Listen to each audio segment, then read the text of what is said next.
Welcome to the Out There channel, live stream 375.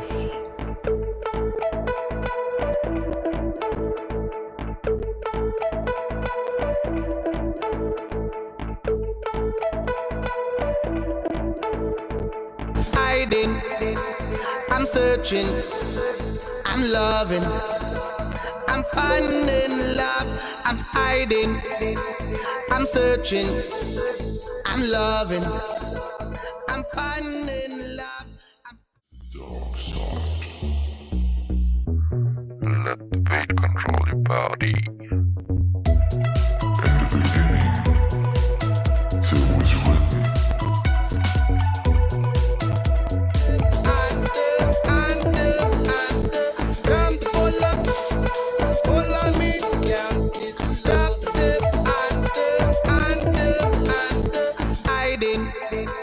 I'm searching, I'm loving, I'm finding love. Hello. Hello.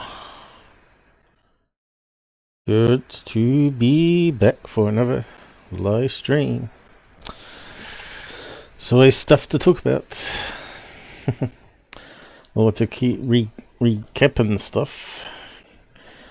Because people don't watch the old stuff. But I suppose the graphics and stuff gets better as we progress through the years. With better technology, equipment. Although mine's getting a bit old now.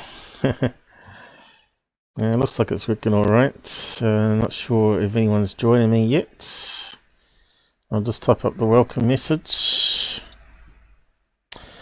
And I probably need to check the audio too. Let's have a look. 1, 2, 3, 4, 5. Sounds alright, I think. Hello. Hello. Although I don't trust it. I'm just...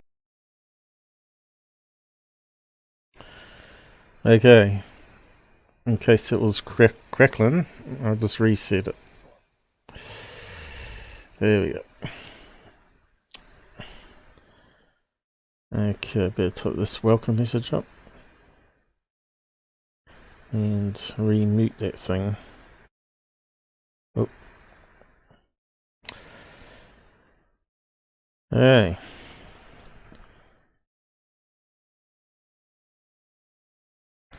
Hopefully this won't be too long episode. But you never know, because it's a live analysis, right? It's always hard to get the time down unless you do less topics, of course. Area 51's joining us again.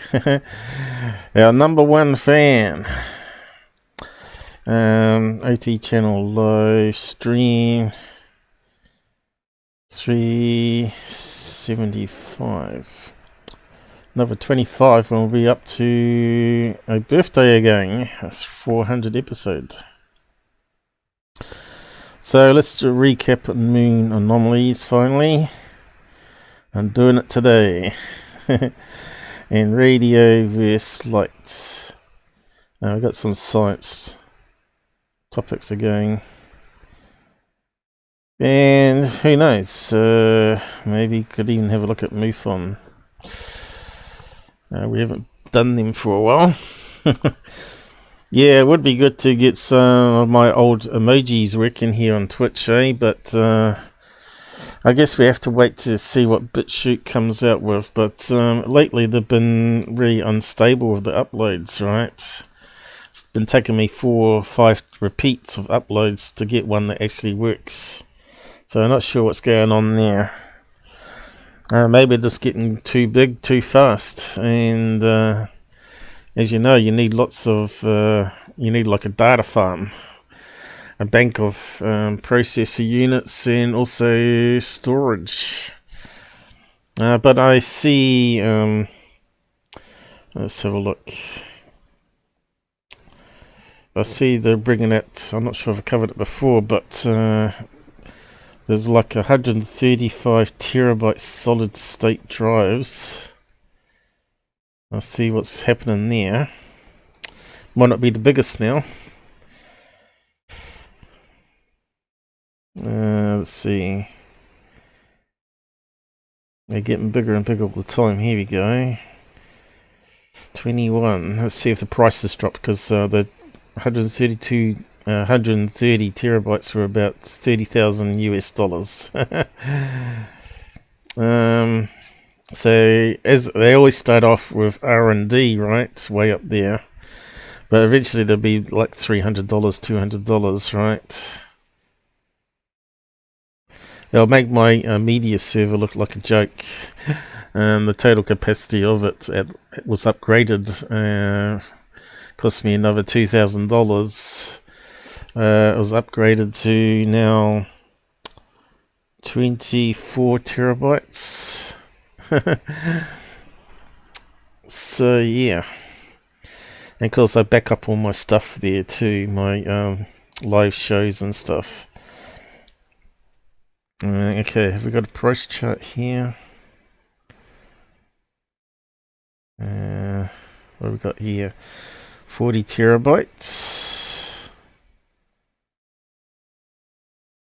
That's a NAS box.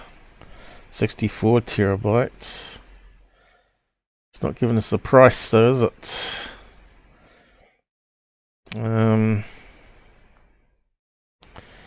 But yeah, that's what a media box looks like. It's just normally got a bank of hard drives in it, but like you get in a server farm. You can buy it for your home business or just your home.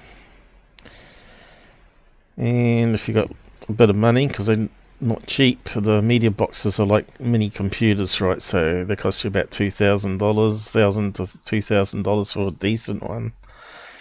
And then you got to buy the hard drives, and they're not cheap still.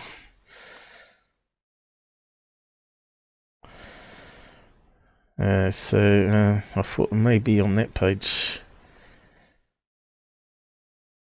but they always range it, so it's like trying to sell you something, right? We just want to find the information. I think it might be Samsung that brought it out, was it? What's the biggest hard drives? Okay. 2020. That was middle of last year, so you'd see what the protection prediction was. Okay. 18 terabytes, is it? Oh no, what's it saying here? So 100 terabyte is the largest solid state drive right now. That was September. I believe in December they increased it by another 30 terabytes, or another 20 anyway. 18 for internal hard drives. That's using magnetic plates, right? I think they'd use a laser to heat up the surface as well, don't they now? And it makes it liquid, like bar magnets on the surface, and they encode it down to a smaller level. Solid state drives, no moving parts, right? And you can see they exceeding the capacity of the magnetic discs, right? So eventually I wonder if they get rid of it completely. Be interesting to see what happens here. We want to know what's the biggest solid state. Got to keep an eye on these things. I don't know if I could fill 130 terabytes for a home hard drive. You could probably go download the whole Google at the moment on that. Well, the decent shows anyway. Largest solid state guide. Okay. What have we got here? Of course, you got to remember these are laptop-sized drives too. Not only are they bigger, they're way smaller, and they can withstand like a meter drop, right? So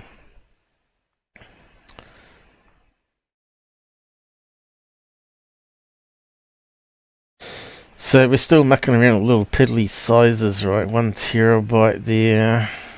So, but because they're only like $80 and $50 now, well, they used to be like thousands of dollars, right? So the big ones eventually will drop in price. 2 terabytes, which is still nothing. Evo, is it?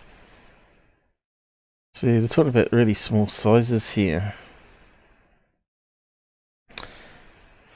There's a thing called vertically stacked NANds, which is how they're trying to do it now. It's like 3-dimensional memory compared to the old NAND technology. And now you get these ones that come in the slots, right, for your laptop. Instead of it being a SATA, they can plug it into a faster bus, like an express slot, and run the chip strictly from there, right? And it leaves you the laptop bay for a normal hard drive with a magnetic disk in it, which is meant to be more robust for swap files and temporary files writing all the time from Windows, right? But still haven't come across the articles on the big drive. SSD 120 terabyte. Maybe that's the biggest so far. Oh, here we go. MOG technology. 2 times 10 gigabyte network. Attached storage. Look at the price. £40,000. Yeah, I just buy one of those for the house when I win the lotto. My 120 terabyte NAS is faster than an SD. Oh, okay. It must do a lot of caching in that case. But then they're combining the biggest NAS things together. I'm not sure they're using one single drive there. Look at this nonsense. Ah, crap. Anyway, I thought I could quickly find some information. Pioneer SSD. Let's have a look at that one. 120 terabytes.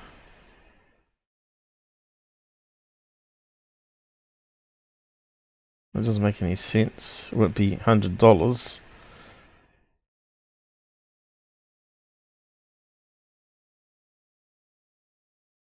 Yeah, it doesn't make any sense. Must be talking about the 512 gigabyte one there, or the 1 terabyte. So why would they stick that there? That doesn't make any sense. False advertising. Oh well, moving on. So yeah, just makes you wonder what the future holds. So if you got that in space technology now, that sort of NAND technology, vertical, what's it called? v-nand or something. v-nand. It's the latest stuff. What's the difference between NAND and v-nand?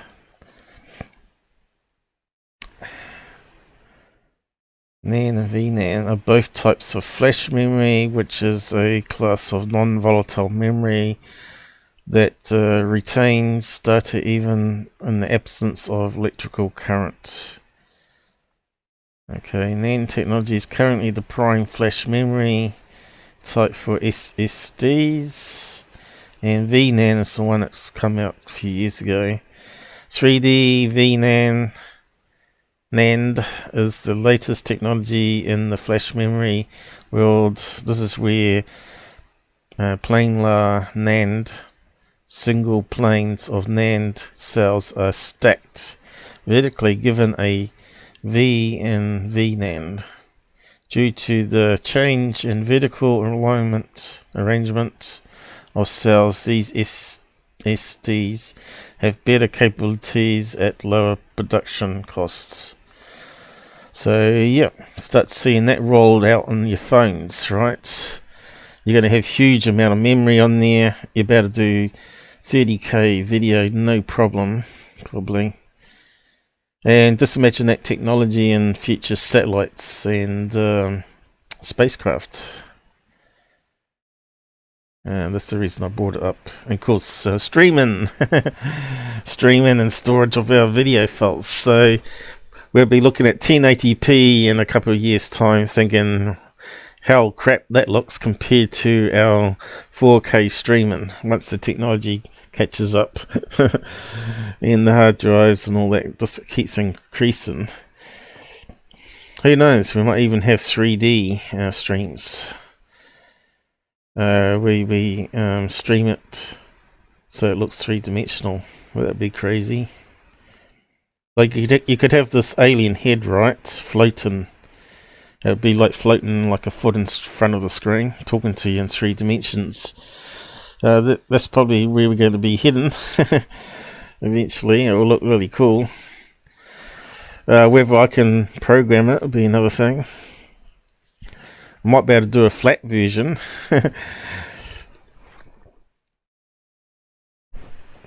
But yeah, I might have to learn some basic CAD-CAM again to model my own stuff. A lot of people self-learn it, so it's not too bad. So let's go on to lunar anomalies. Let me know if the audio crackles at all. Lately it's been good. So I might just get the reader up maybe. I don't know, let's have a look. Just as with the loonies who constantly combine all images from planet Mars for anomalies, the NASA has tried to cover up so many of the same. People use low resolution 40-year-old images of the moon to make the same daft accusations. They show little to no interest in the enormous library of high-definition imagery still pouring in from Lunar Reconnaissance Orbiter LRO. As you see that Google does update its maps every so often. You get the strips, right? So it goes from blurry side to a nice strip that's really high definition. So yeah, they're still scanning it and still haven't got all the high definition done. And of course that will be old technology then. They'll be up to once they get another drone on there, and a rover with a drone like they got on Mars, they're about to scan HD images from maybe 1,000 feet up and add that to Google Mars and Google Moon, right? So it's going to be interesting times ahead to see what sort of images we get. They show little to no interest. Okay, we've got the air, and camera has now covered the entire moon at 77 meter resolution, and narrow angle cameras have returned images of more than 50% of an incredible 6.8 meters. These images are mostly ignored by the loonies because they are too good and don't have any room for doubt. So you've seen recently that GoFund was promoting third phase moon blob in the center of the crater taken from Earth, right? using some crazy homemade telescope, and they're wondering why it changes color and doesn't look the same to the high res. It's kind of stupid, really. At least if it's in space, it's not going through atmosphere. But as you know, the Hubble can't take a picture of the moon because the lens would have to be the size of some continent. It has to be quite big to be able to get enough light where it's in orbit to the mirror to be able to get it down to a couple of inches. That would be a huge, humongous thing in orbit, and pretty impossible to build that. So that's why they send satellites to orbit the moon and take pictures that way. And still, it's going to have limitation on the size of the mirrors and the cameras, right? So, like they're saying here, they can get it down to 77 meters now. But of course, the satellites going around the moon in different angle orbits, right? And it's got to overlay all the images, stitch them together. And we still get the occasional stitching error, and of course the light changes from day to day too. So as it's gone through one pass, time it comes around again, the angles and stuff has changed where the light's not so bright again, where it is at the moment.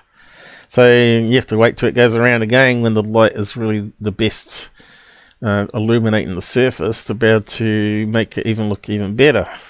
Because as you know, low light creates graininess in photographs, right? You can do it with your smartphone. You can see how grainy it looks, even with long exposure where you leave the shutter open for longer to let more light in.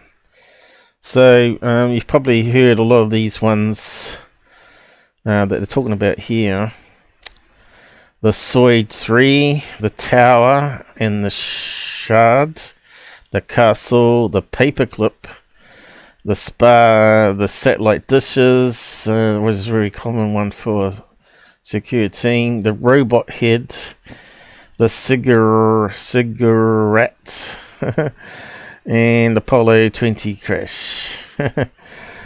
So we can work through those ones. I'm not sure if he's got pictures or not. I'll just zoom out a bit. The Soid 3. So let's see if we can find some images of the Soid 3.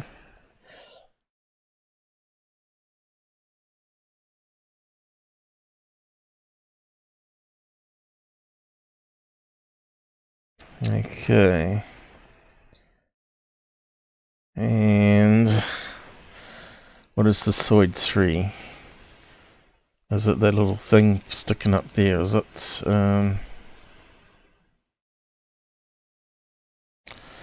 Okay, is that the one? That looks like missing data. And that's missing data, but in this case we've got all the colour missing. And it's got partial colour missing. But that's not the Soid 3. So here we go. Here it is. It is that little speck sticking out. Let's see. Let's open it up. Soid 3. I wonder where it got that name from. Okay, can you start to see how it's sort of stitched together the whole image? You can see it's not very high quality on that image. Okay, we've got a missing block of data up here. Alright, square blocks. You can see here, like I talked about with that day when the satellite was passing, it was lighter. And when it came around and did the next one, it was darker. Time it orbits around, right? So we got, looks like we got bars of light. Where's the Soid 3? I suppose you've got to amp up the brightness here.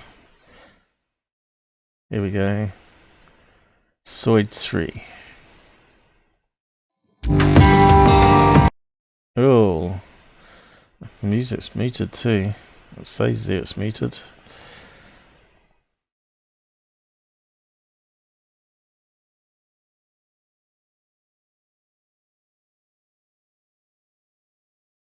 There we go. Now we've got a still of it. So this thing here, I guess. You can see here's a line of data corruption, missing data completely. Probably was transmitted to Earth. What have we got here? Close up. What's this? What people have drawn, I guess, to represent that. Because that would be, what, 5 miles high or something ridiculous on the surface. Okay, so what's the article saying about it? My guess it's a camera artifact, right? And I've been over it before. My guess it was the experimental Polaroid camera for the moon, which leaked ink everywhere. And of course, that's why it looks like a sort of like a blob that's sort of gone downwards this way. Where it's set on the negative, right? It looks like a run of photographic ink. But let's just have a read what it says. It was 1965. Space technology was in its infancy. The Soviets did extremely well to get images of any kind from the lunar flyby Soyuz 3. 23 images. This one excited the loonies because down at the lower right corner, a photo stitching error made it appear that some kind of dome was projecting from the surface. They don't seem at all interested in this, which must be the real one. So it looks like he's actually got some links to the actual images. Let's see what he's got. It looks really grainy, doesn't it? I can't even see it here, so you must play around with the light and can't see it on that one. And the high res one, where is it? LROC.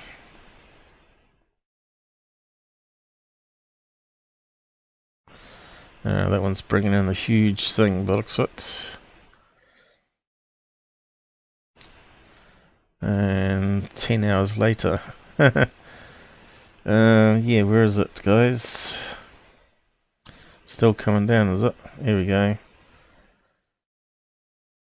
Okay, I suppose it's the same coordinates. And you can see the edge of the moon now. Is there any bumps? Certainly looks like, and you can see how it's curving around, and so it's stretching the craters, right? So that's the limitation of 2D to 3D. You can see that the craters are gradually being distorted as it goes further around the curve of the moon. But yeah, I'm not seeing any spikes sticking out like in those early photographs.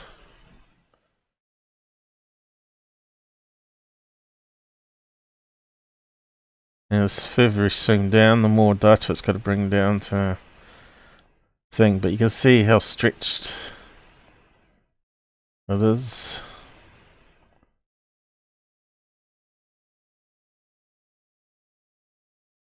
I'm not seeing any sort of peaks on the new high res.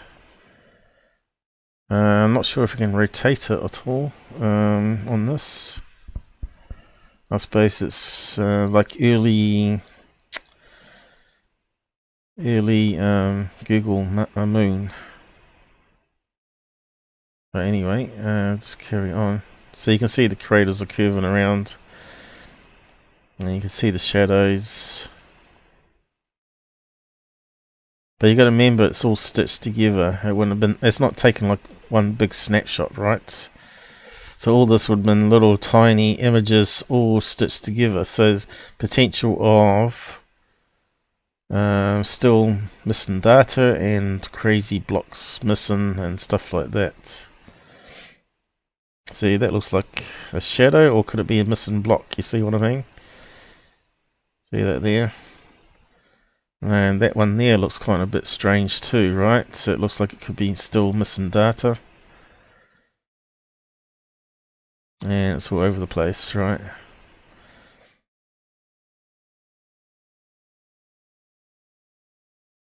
Again, great big black bits, right? I don't think it's being cast by the mountainous bits here. I think there's a combination of missing. See how straight the edges are, right? And that's typical stitching and how they're sort of bending it to fill in the image. But anyway, so they reckon that one with the blob wasn't what I was thinking, the ink. Let's see. Off the right is a mere and humor and whatever that is, a sea of humors. Alright. Poking fun at the lunar anomalies. Lower right corner, a photo error made. It appeared that some kind of dome was projecting from the surface. I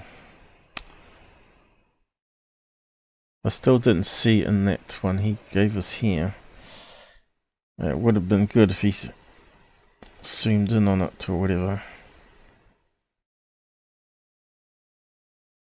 Well, you can see here it's definitely got some stitching errors, right?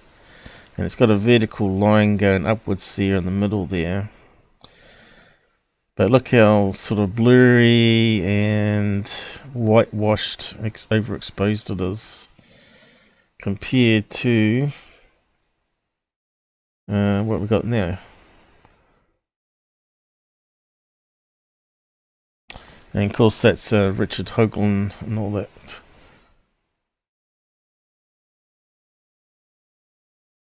I still don't see where the Soid 3 is, unless we're looking over top of it.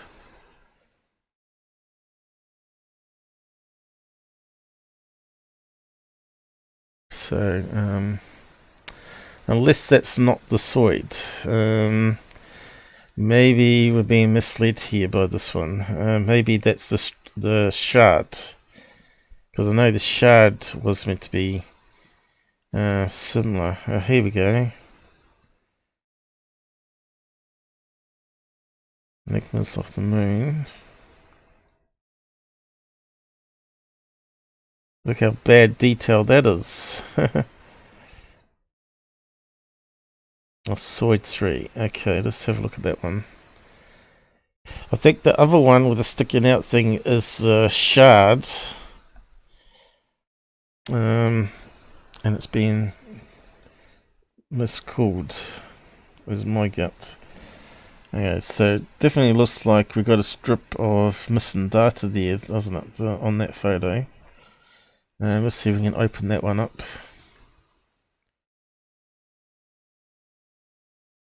Like I said, it takes time to go through these. So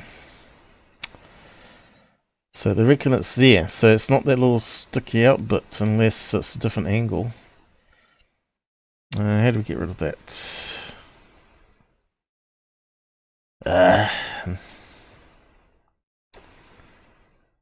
That's just ridiculous. There we go. Time to hack their pages when they want money. So I probably won't be able to scroll though. They got some code on there.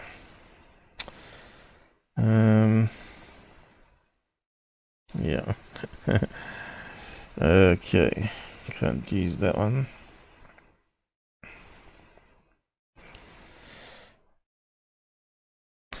But yeah, you can see there looks like a lot of missing data there.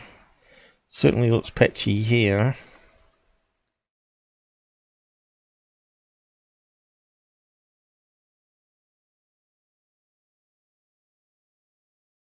Okay, can we see the shard? We can't see the shard on that one. And I can't see the dome. Where is the dome?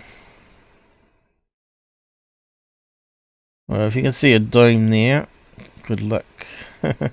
Because I can't. So they must play around with the colours or something. I might need to put the fan on now. Hopefully it won't make too much noise. It's getting really hot in here.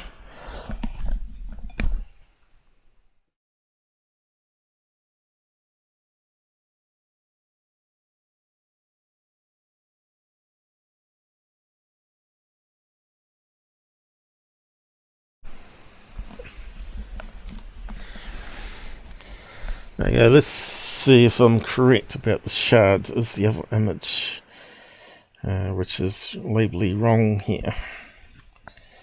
I reckon this must be the, what they're saying is the dome. And that's the shard. Mixing it up. Silly people.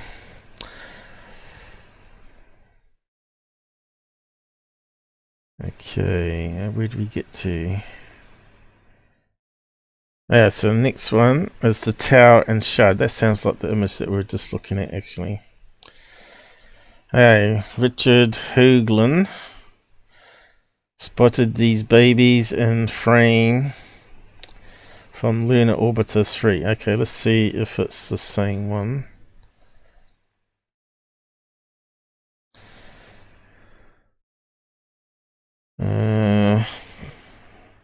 If it is, we have to invert it upwards. Now that's another thing they do, they rotate images. It looks pretty crappy though, doesn't it? We've got a lot of crisscrossing going on. And that looks like a scratch or something on the slide here.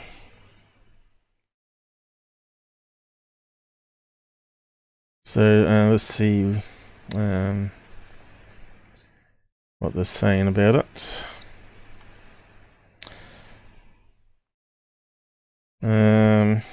1967. The dominant crater is Bruce at 1.1, quite close to slap bang in the middle. Lunar Orbiter used a wet film development. Here we go. A process like instant Kodak. And there are splatters all over the image. Fluids plus 0G equals random mess. Hoagland zoomed in on a couple of them. Because this guy's meant to be like ex-NASA, isn't he? He should know to look at the camera technology used on those images before calling foul, right? So that means he's a deceiver. Obviously in it for the money. Because we want the truth, right? We don't want someone to say, oh, right, there's buildings here, and I'm a NASA expert, and it turns out he's deceiving us. Or was he that stupid that he didn't understand camera technology, right? Back in the 1960s. Declared him to be artificially. Amazingly, there are some people who believe him even today. Yes, his name is Goofon in Third Phase of the Moon. Okay, so zoomed in on a couple. Okay, let's have a look at what they've got here. Is it the one we looked at before? Damn it. Okay, so he needs to update his wiki page already. I think it's the one we looked at earlier though, with the thing sticking out, which looked like a bit of a blobby peak.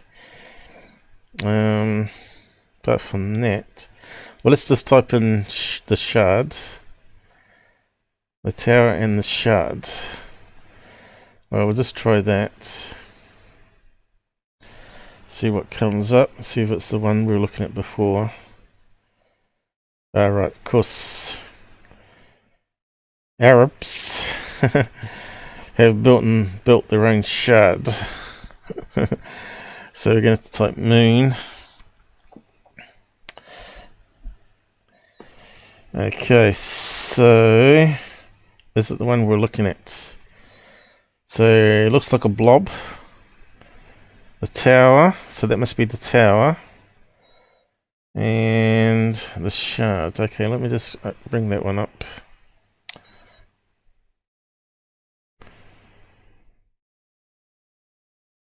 The tower / cube. Okay, so where's it aiming at here? And the shard. That looks like the thing that was sticking up from the surface, doesn't it? So, saying that's the tower there, or the cube. And that's the shard coming this way. It's a bit confusing. Okay, let's just keep looking.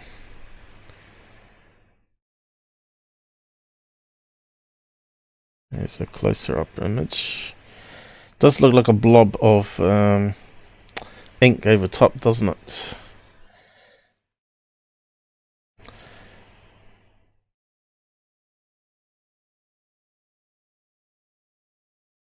Camera. Can't read that. Camera something.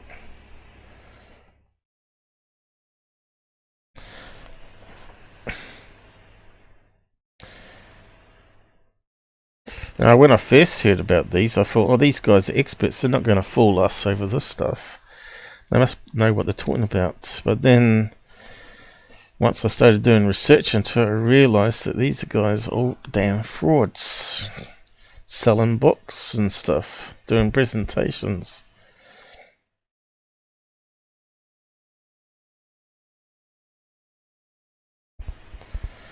Okay, it looks like a data error, that one there as well. Again, we've got 2 rows of stitched images. One's got no colour at all, and one's got some colour. And so it looks like something's sticking up from the surface, right?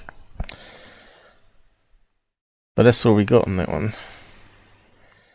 So, still not sure if the one we looked at before is the same as this one here.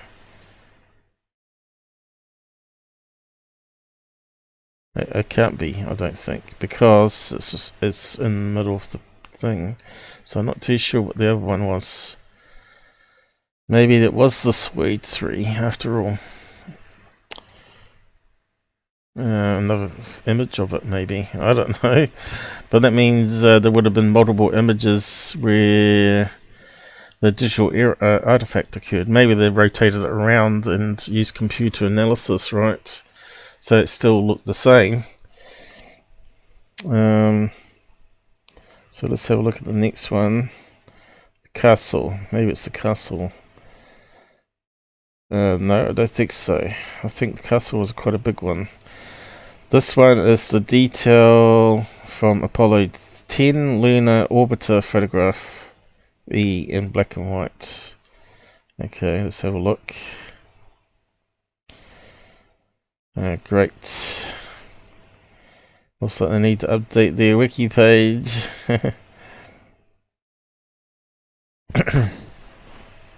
The crater Manlius, named for Roman astronomer. Coordinates, blah blah blah. Hoagland sees this splodge and calls it the castle. It could be about 6 miles tall if it existed, suspended 7 miles above the surface in some versions of the image. Hoagland says he sees a cable holding this thing up. So let's see if we can find the castle.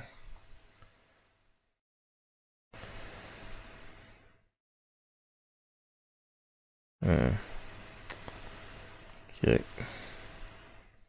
Castle. Why was it not pasting it? It's lost my cut. Or something's gone wrong with it. Castle. No.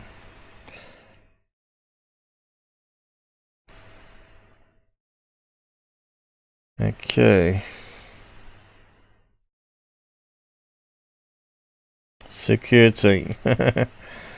Spotted the castle. Looks like a different one.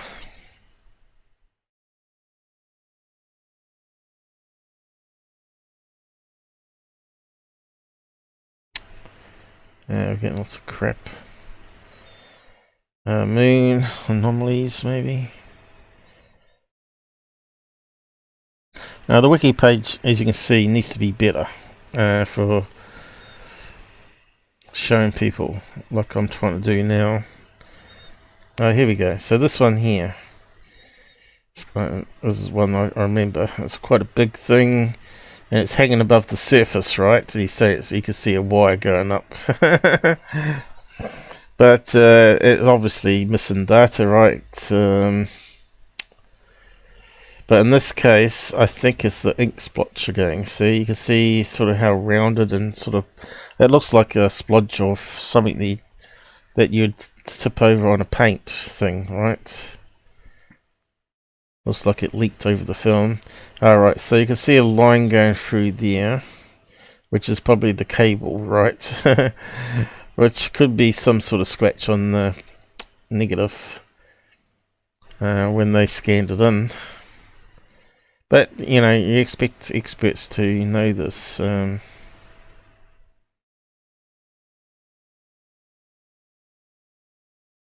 wonder if we got a far away shot of it here. There's another image of it with the contrast changed.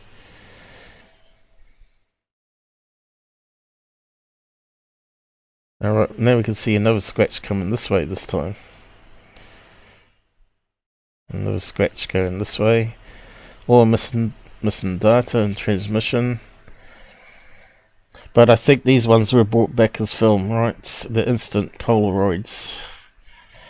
So that has to be scratches or hairs or something.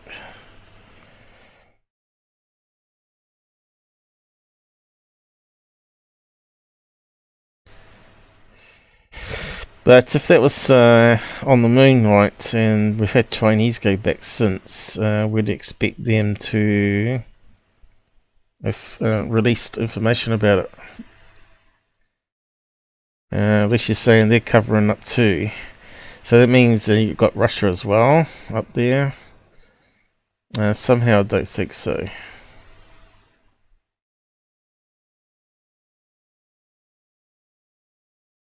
Okay, suspended. Stacey sees a cable.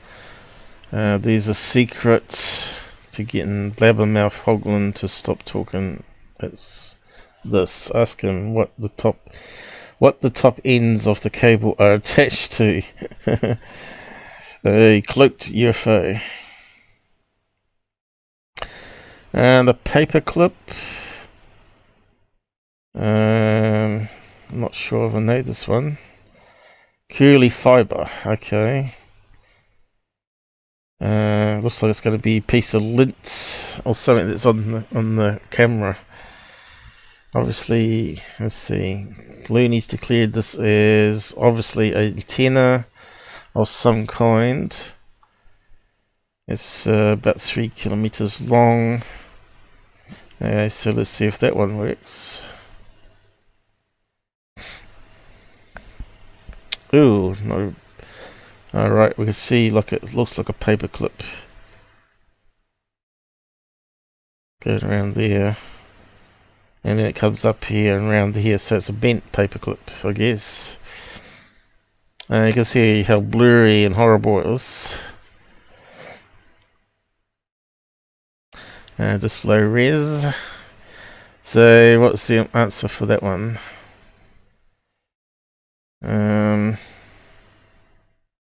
He hasn't said. Curly fiber. So I reckon a bit of fiber that got in the camera. Because like a hair or a piece of lint. We do know there's one in the Soho camera that gets on the way too and creates this round what they call UFO in the pictures, which is just a piece of lint that floats in range from time to time. So yeah.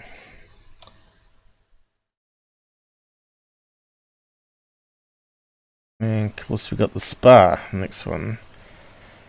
An Italian website years ago published a version of the Apollo 17 Hasselblad frame. I wonder if it's still up and running. Oh, not found. Okay, that answers that one. Okay, they should use like archive copy, or there's a site called Archive where you can archive a website page, and you can always reference it unless that goes down, of course.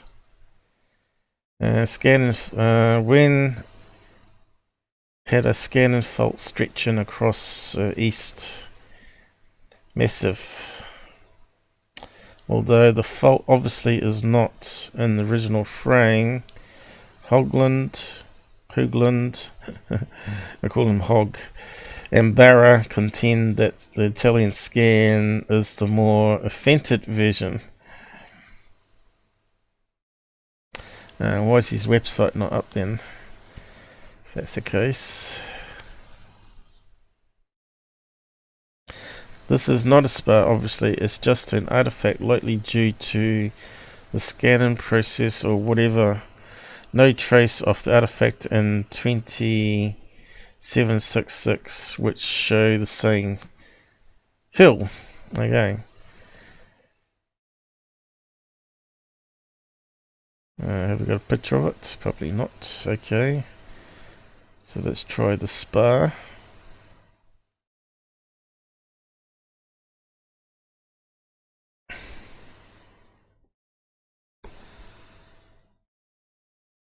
Okay, I wonder where everybody is today. It's Sunday, isn't it? Well, it's Sunday here. So what do we got here? Spar. Okay, where's the Spar?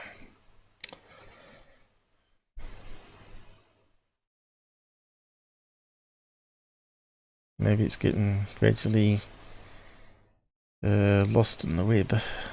So it looks like the same crater that they're pointing out on third phase. But you can see all of them have got the blob in the middle, right? It's just a natural thing how it forms. Yeah, the Spar didn't seem to come up. What's that one say?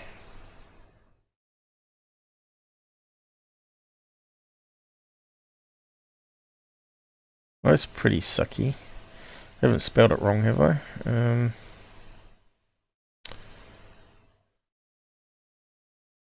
Suppose we could search for the image there. We don't want to spend too long on it. So this is a scan in error if we can find it.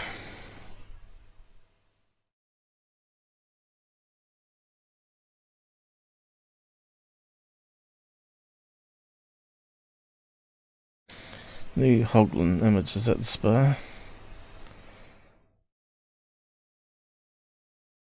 I'm not too excited if it is. Close up.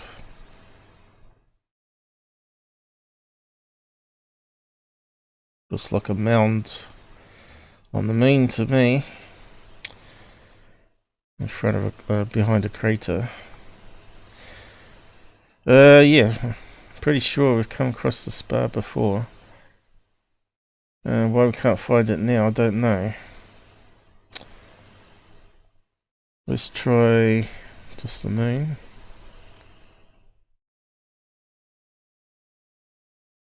Yeah. That's sucky, isn't it? So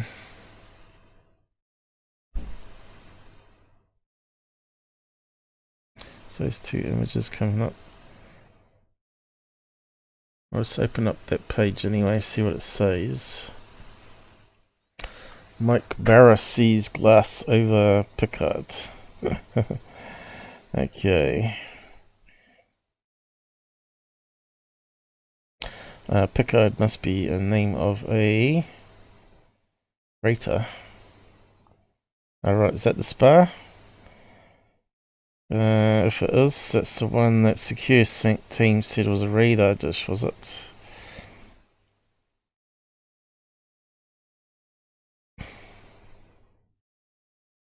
I know this one's called the dish.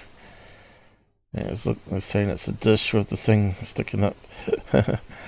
Because we're seeing high-res images of that.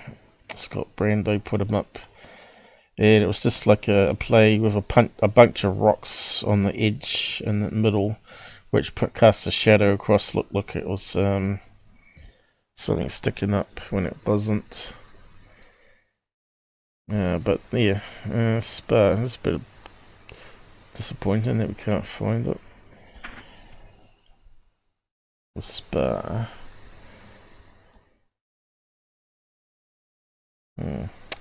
Look at that. Okay, what else can we try? Anomalies. Italian. I suppose it might be in a foreign language. I could search Italian for the Spar, maybe. Italian. Luna, maybe. Luna. Nope.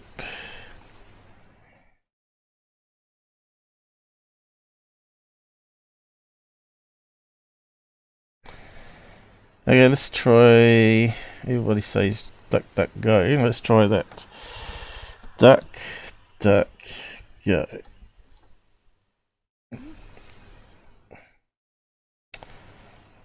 Okay.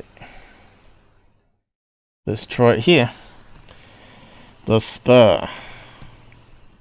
Moon. Images. Well, at least it's brought up some other ones.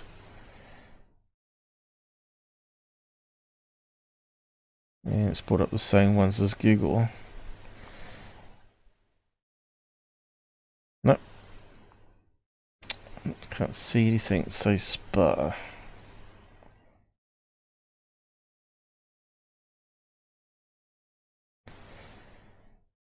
Oh. Beats me then. Lava tube, there you go, look, on the moon. So, like we always thought, maybe there was some volcanic activity under the moon. Or maybe once it had volcanoes, when it was cooling down, it created tunnels under the moon. That would make sense, wouldn't it? That would be where the aliens would be, you know. Just modifying natural cavities, right? They wouldn't be on domes on top of the moon. It's ridiculous. It really is. So the Spar is out. Disappointing. I didn't think I'd have trouble finding it. We got this here, so maybe just try if we can find a frame. That's one thing I haven't tried.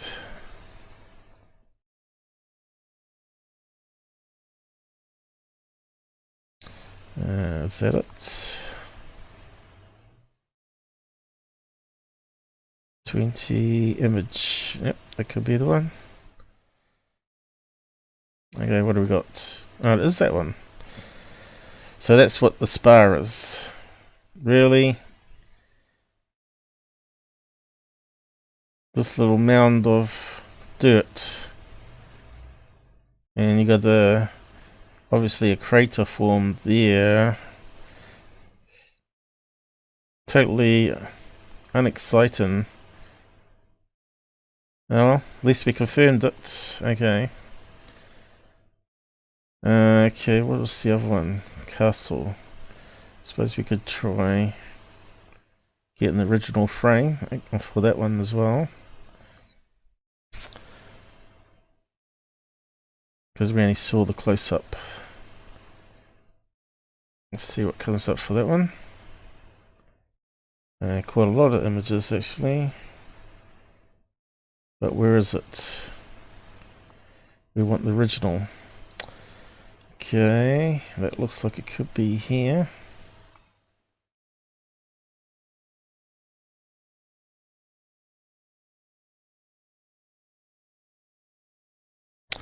And it sure is. And it's very dark. And of course, it must be there. And let's save it and lighten it to see if we can find the castle.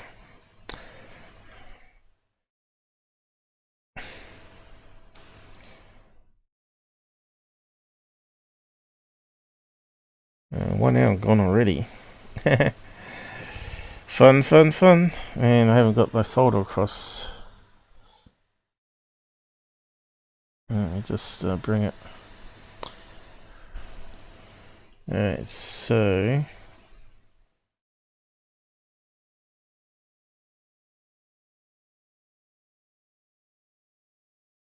let's see if we can see this castle. My guess it'll be there. Alright, so let's give it the curves and we'll try with the basic brightness first. Can't see it.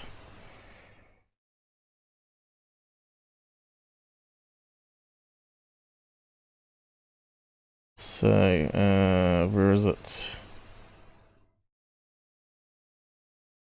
This kind of suggests that there's actually a lot of dust in the atmosphere though, doesn't it?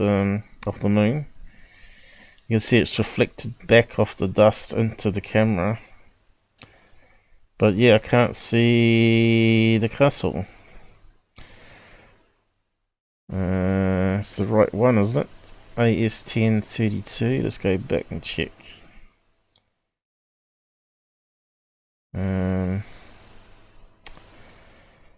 AS1032 422 or 822. I think that's what it was. 4822. Okay. So where is it? Let's try color swap.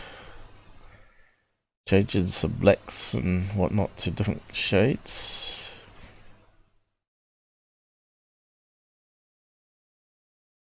And I'm still not seeing it. Can start to see other artifacts though.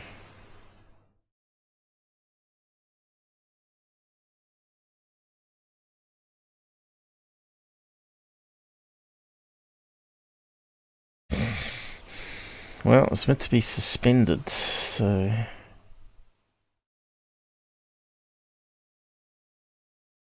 it's amazing what you can do with the color swap. See how it sort of enhances everything.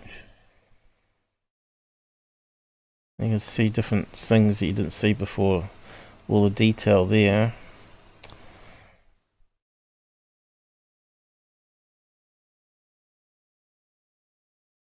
But still, something going across here. Still no castle. So I'm a bit confused. Okay, so in black and white frame, the creator is Hoagland sees the splodge and calls it the castle. Well, I don't see it. The castle. Let's have a look at that one. Okay, that's on a different link. So it must be down there then.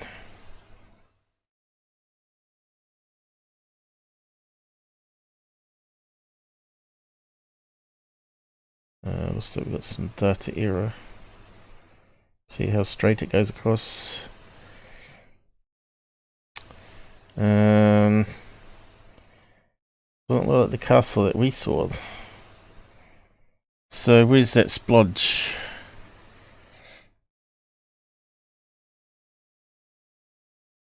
Can't see it there. It's a wee bit confusing then, isn't it?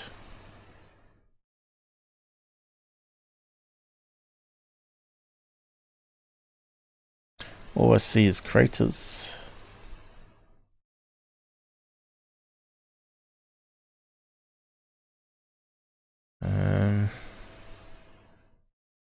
Maybe they rescanned it in or something and took out the editor out, maybe. I don't know. Doesn't make any sense. Okay, let's go back to the search.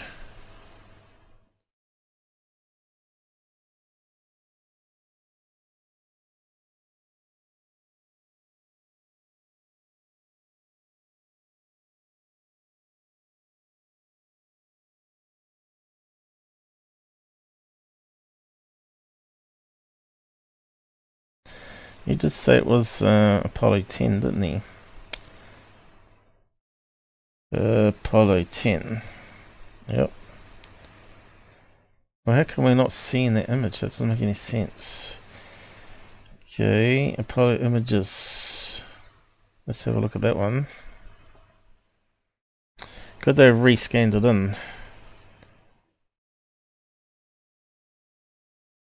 So there should be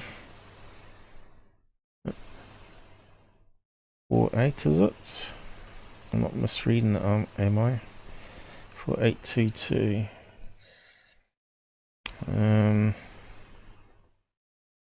4822. So it should be at the bottom somewhere. 22. Looks like the same image that we're looking at.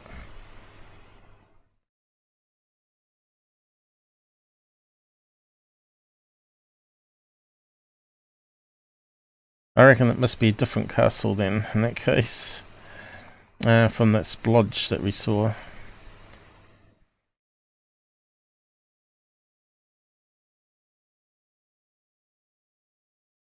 Yeah, it looks like the same thing. Let's just save that one.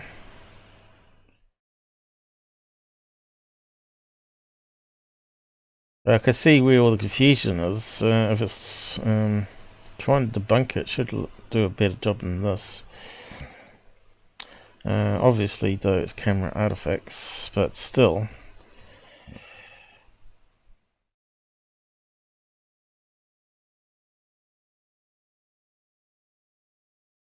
Let's resize that one up.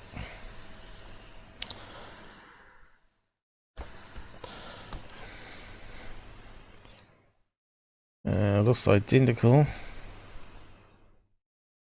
except for the contrast is different.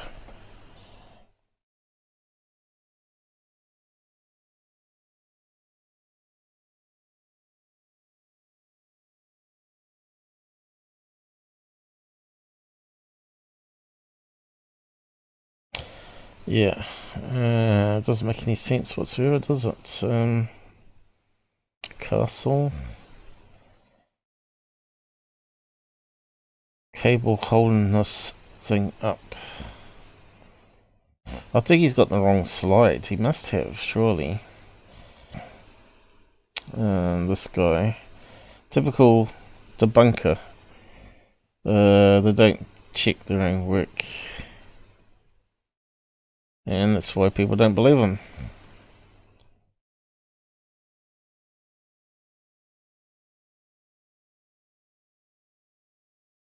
I don't see anything that looks like a castle on the image at all.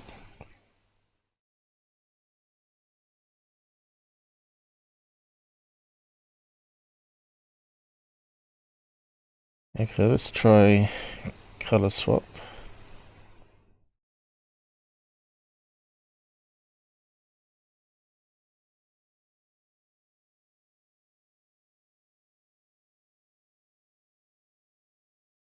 I think it looks identical to the other image we got.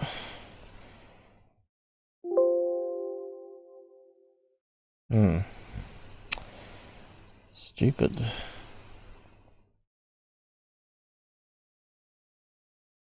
So what's the other one we're looking at then? Yeah, where's the CPU gone? The castle.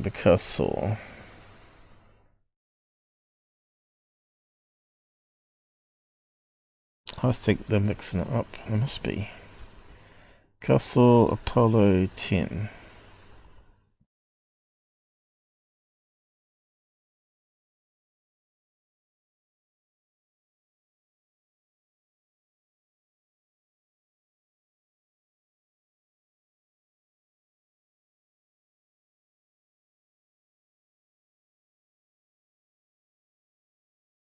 Because the one we looked at before looked like a castle, right? It had like the 3 towers, and this one he's saying it's on that diagram. It's not making any sense whatsoever. The castle. Oop. Here we go. No, that's not. I thought it was Richard Hoagland. Well, that one has come up again. There. The mirror. Giant castle found on the moon. I reckon that's got to be a different one. Let's have a look.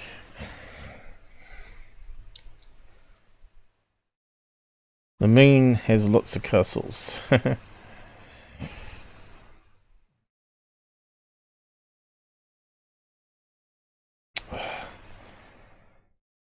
Ridiculous, isn't it? So much ads on there. Oh yeah, they circled it this time, have they?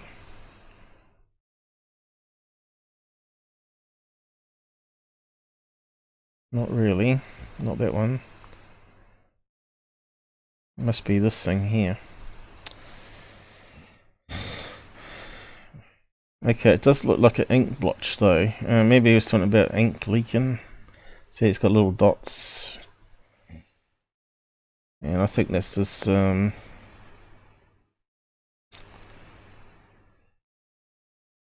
actually, could that be a combination of 2 faults there, maybe? That looks like it's been, like they said it was a scanning error. Well, that would be a scanning error there, wouldn't it? But that there looks like ink blotch.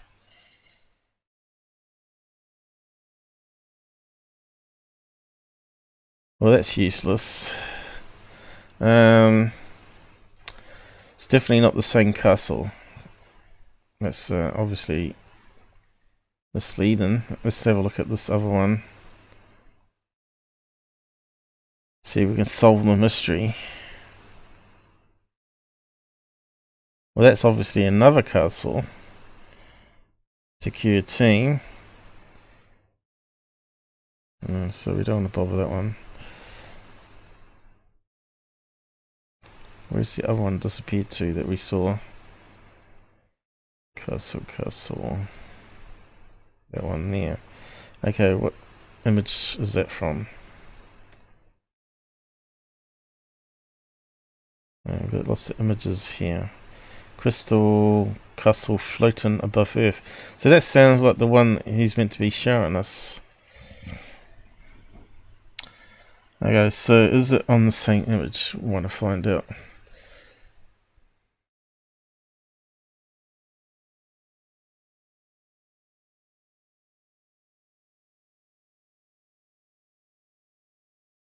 What's the original slide number? Does it tell us here the frame? Start mission.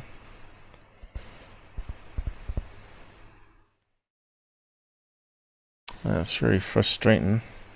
There we go. Have we got information on that? If you can read it. Doesn't say.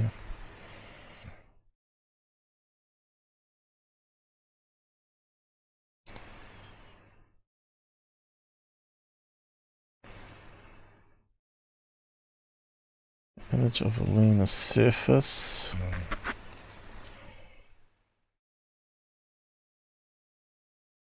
Artificial origin. Yeah, like a camera artifact. Okay, still I haven't found the image number. You think it would be obvious, but they don't tell us what we need to know. This is what I find frustrating when you're researching stuff. That's just crazy. It talks about 4.8 here. There's a close-up that was obtained by DMM because it appeared as a black or missing frame. What the image reveals is astounding.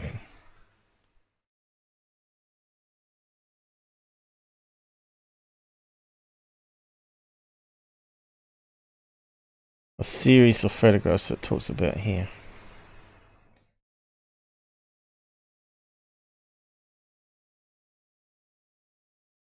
It was an ink thing, wasn't it? Was it a scanning error or a combination of errors?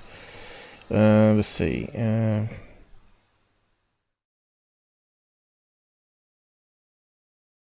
think it carries on from this one up here. It doesn't actually say what it really is, though, does it? I really think this site needs to be redone if it's going to debunk. That's really bad. To me, I think it looks like an ink blotch again, but what was that one there? 67? Was that Apollo 10, 11? 10? Doesn't say there either, does it?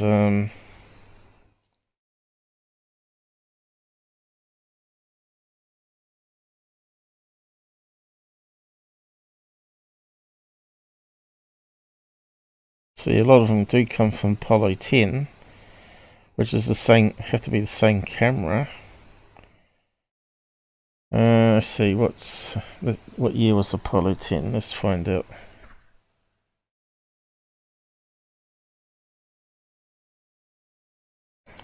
Apollo 10 year. 69, that's not 67.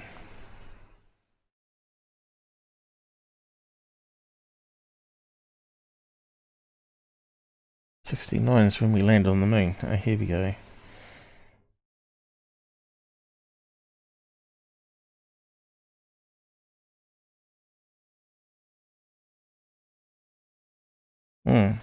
Okay. Was 69, it says there. What year numbers have we got on here?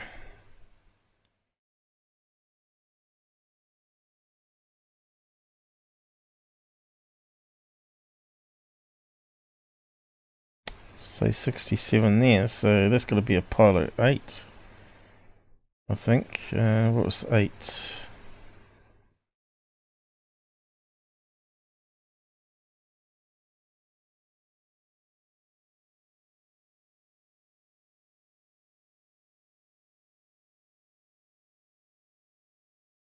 Let's type up the missions. Missions, must be a wiki on it.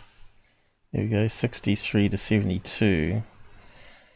Okay, so we got a better list here. 8 was 68. But where's 67 then? Where's 67 come into it? Yeah, it's going year order here. 69 was 10.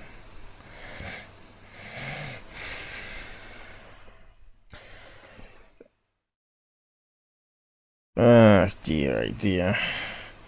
This needs to be all redone properly, doesn't it?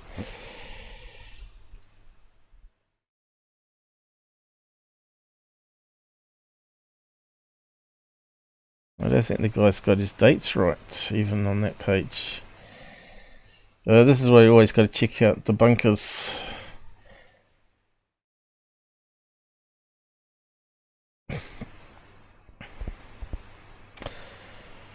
But I'm pretty sure we can find 65 here. Here we go as well.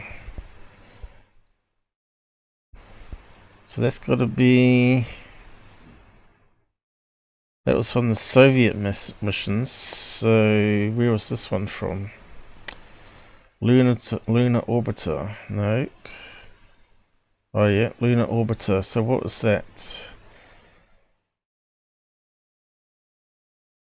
Something, it looks like a satellite or something they put around. Lunar Orbiter 3. Does it give us a year number? 67. Okay, that's where it comes into 67. '68 was when they started doing the Apollo programs. So I went to Apollo 1 to 7 then. What's it say? Anything new about it?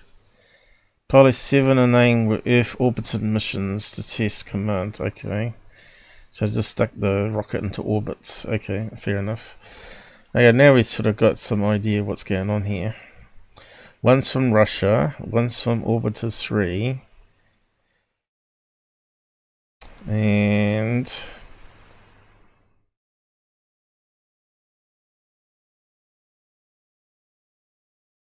that one there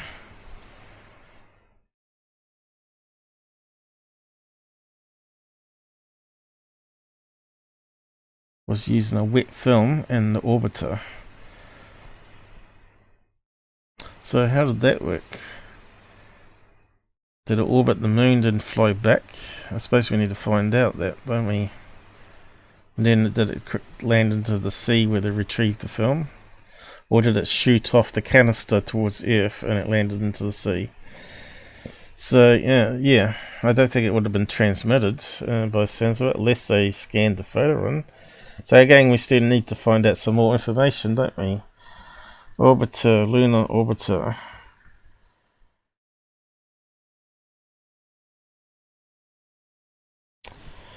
Three. How was the film processed?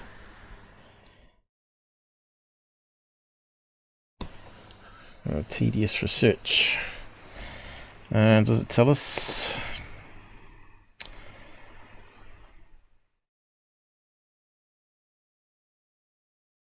Sure, clicked on it. Come on.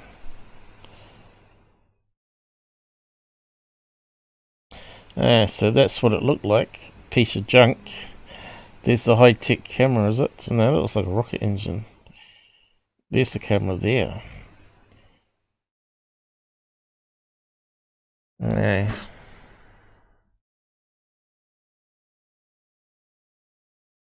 Image system. Micrometeoroid detectors. Radiation. And depth. Study Apollo landing sites. Okay, that's why they launched it. North and south. Stereo photography taken by Lunar Orbiter 2.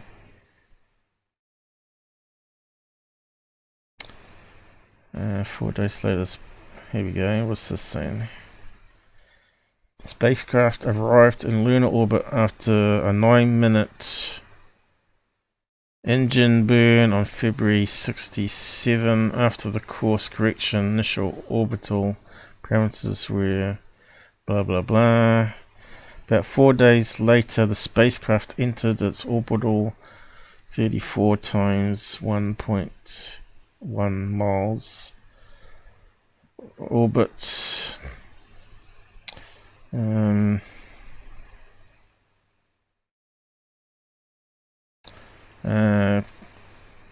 Exposed 211 out of possible 1212 frames or pictures by the time image concluded. So what was that one? Began to photographic mission. Spacecraft exposed pictures by the time the imaging concluded February. The spacecraft began to read out the images to the ground. Now how did it do that? It must have scanned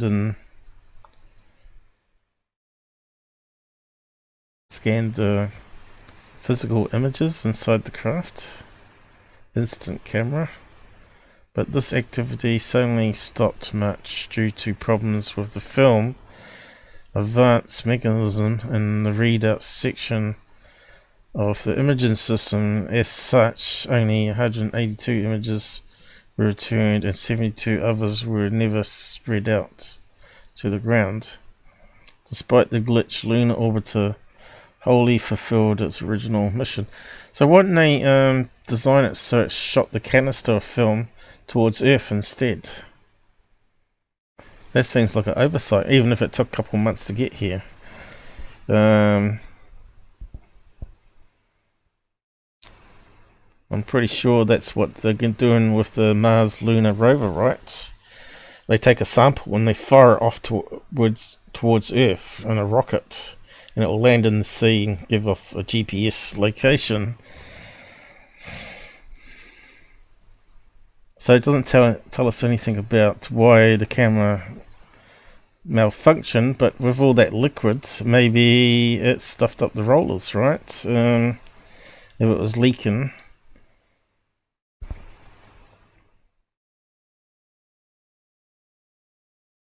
Let's just find out. Lunar orbiter leaky camera. See if that comes up with anything.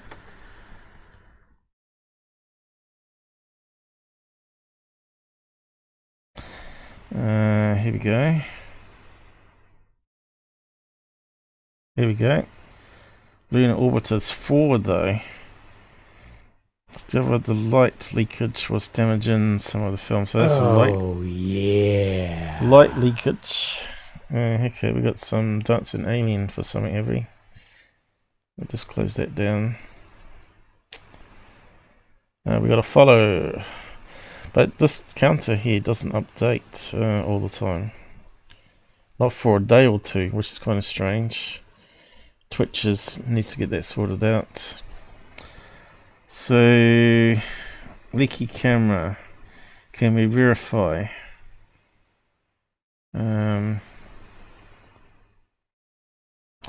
Verify what type of camera it was. Then we can believe the debunker. It does look like leaky fluid on the film though.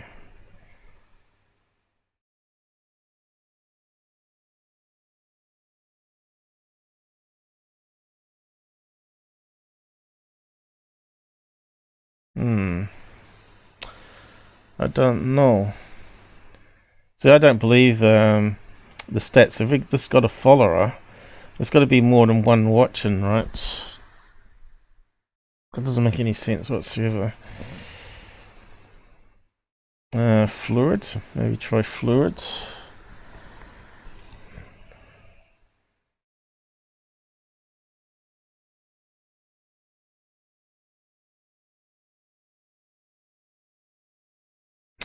Maybe it'd be in there, but how come it didn't come up with fluid then?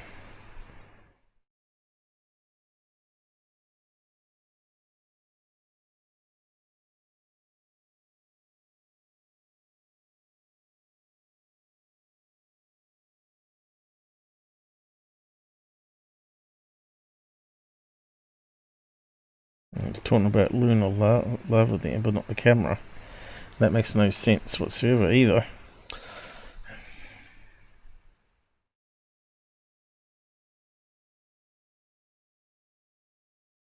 Camera fault. Try that.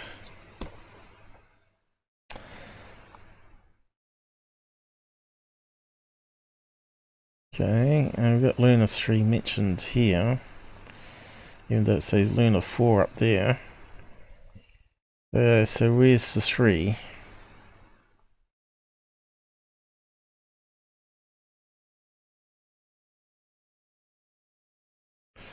Five.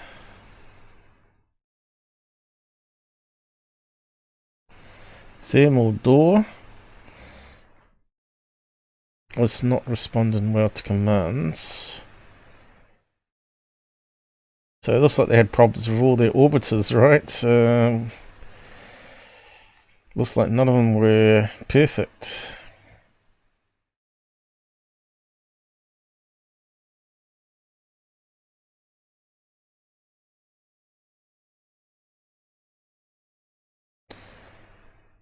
Okay, I didn't see anything about Lunar 3 up here.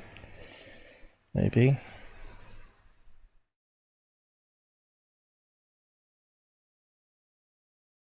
Film advanced erratic behavior during the period, resulting in a decision to begin readout of the frames earlier than planned.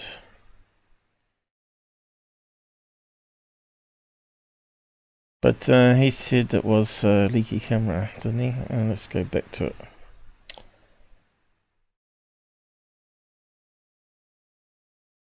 Splatters all over the image, right? Leaky camera, fluids. So why can't I verify that? So it looks like it was more than one fault if that's the case.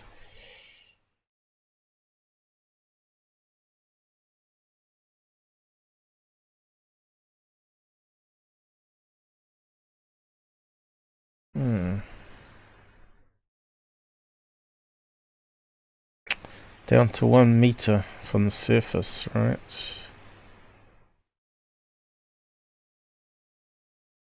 There's still no mention of fluids there.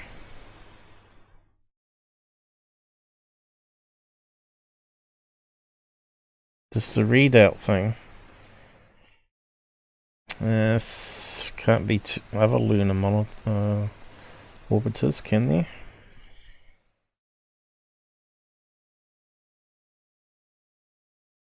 Unless we're looking at the wrong one. For that one up the top here, might be just says lunar orbiter. It doesn't actually give a number. Could that be the trick?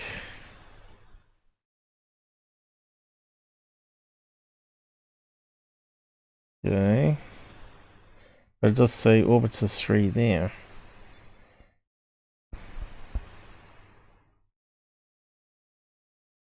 Now let's just try searching on that then. See what comes up.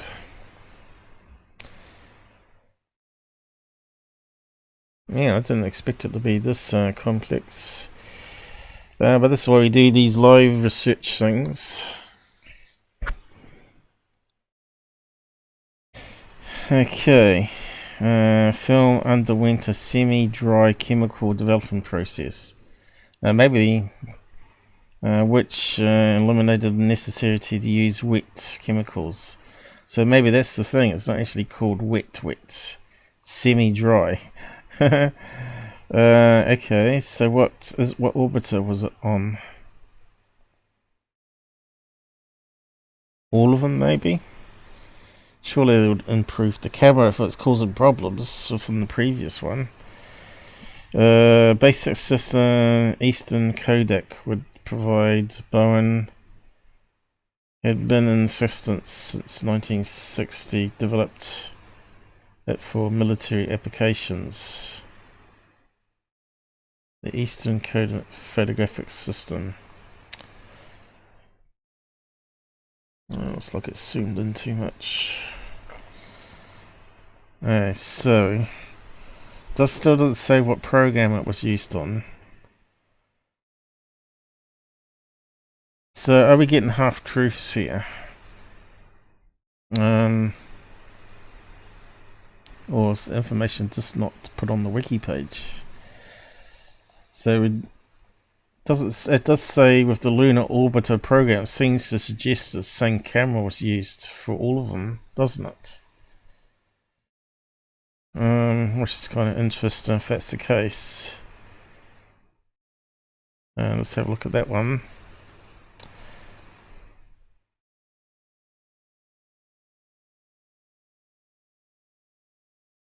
$17 millimeter film, that's quite wide, isn't it?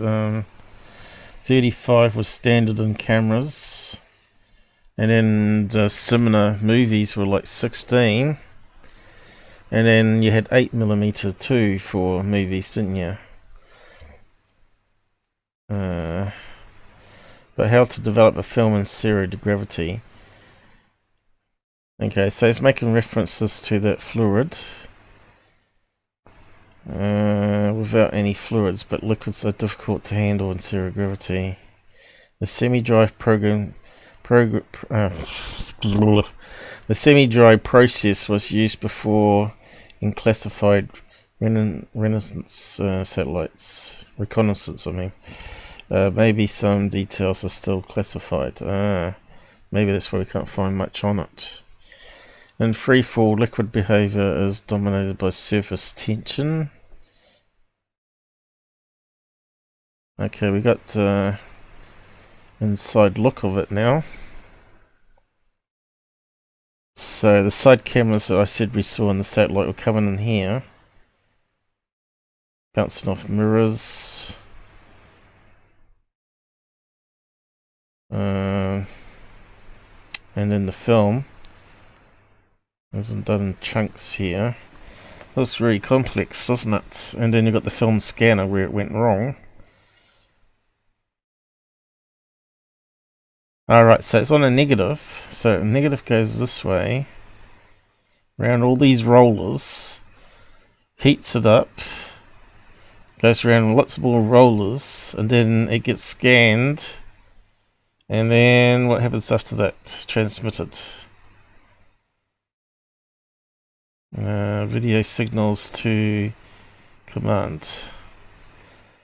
Oh, there you go. And then it winds up all the film here. But still, when it's all done, just shoot it off in a rocket towards Earth and just pick it up months later. Or even years later, who cares? So it's still got to be up there, so they must be able to recover it at some stage. I suppose that would be future. Probably not when I'm around. Probably the next generation said or hear about it.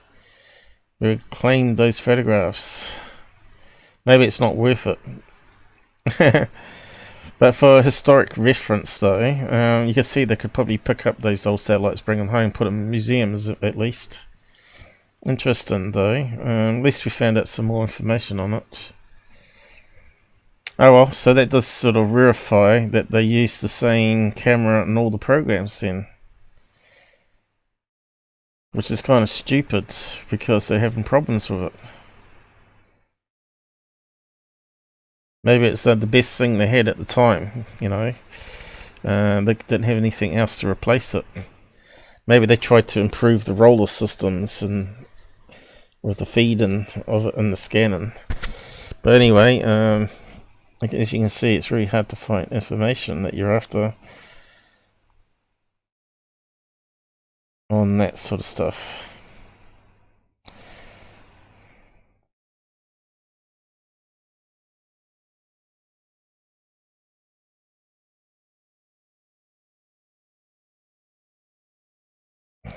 Yeah, well, that was quite interesting, though. It's always good when you're doing research to try and back up the claims. I think we backed it up there.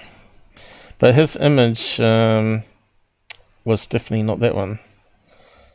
So, not too sure what frame it was when we were trying to find out the frame. Here we got a frame number here.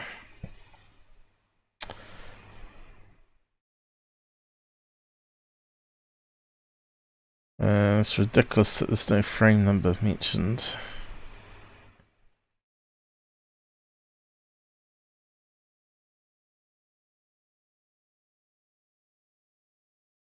I wonder if it's on the video.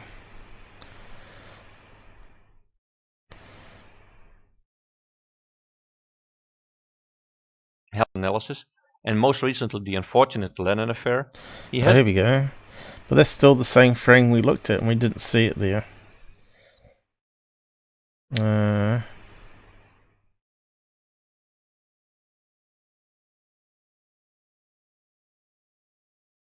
Castle overhead the moon. It took me a very long time to find the evidence for the existence of Hoagland Castle, but I found it. So far, the only image that showed the castle was that one. Managed to find more images. I managed to find more images and not just one from Apollo 10. So I think that other image can't be from Apollo 10. It's going to be from the orbiter, because it looks like leaky stuff. What kind of camera did they have? Were they still using the instant camera on Apollo 10 perhaps?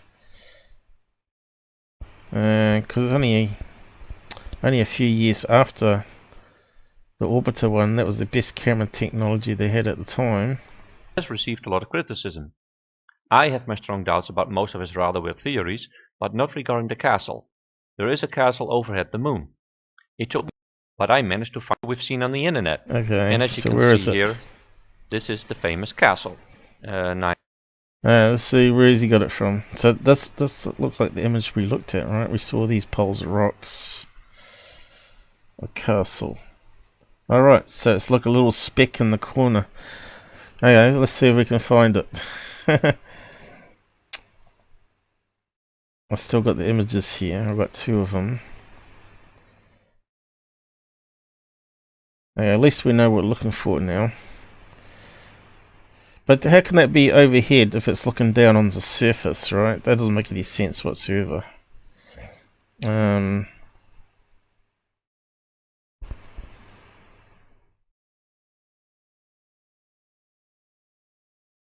It's got to be using the same camera though.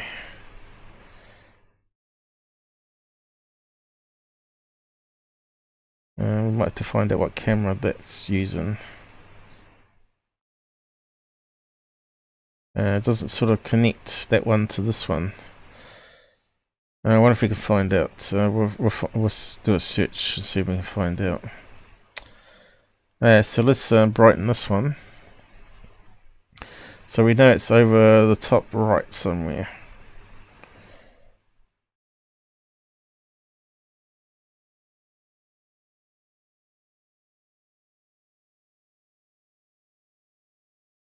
It's not very good.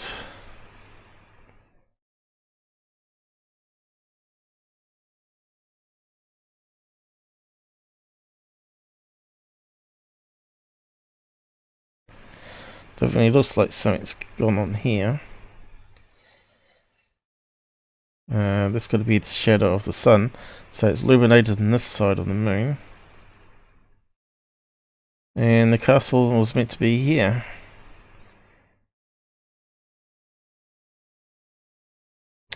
Let's see. Just apply that. Zoom in. Oh. What's happened? Hey guys, can you see the castle? I think they did something to the picture if that's the case, because I can't see it. Or they zoomed it in, it's only a few blobs or something.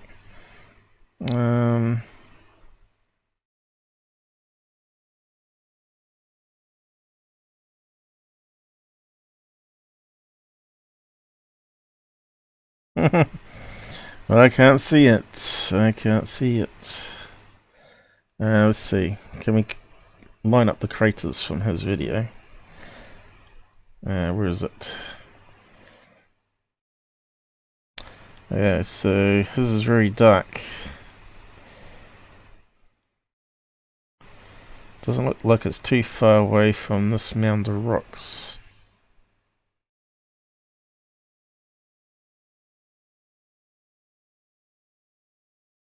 Which I can't see because I've got it too exposed now. Okay.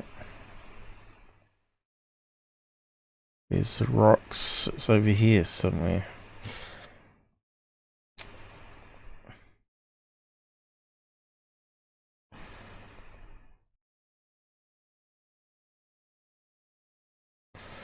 CPU, what are you doing? This program always gives me problems. Yes, there's some under rocks. Okay. Should have been here somewhere.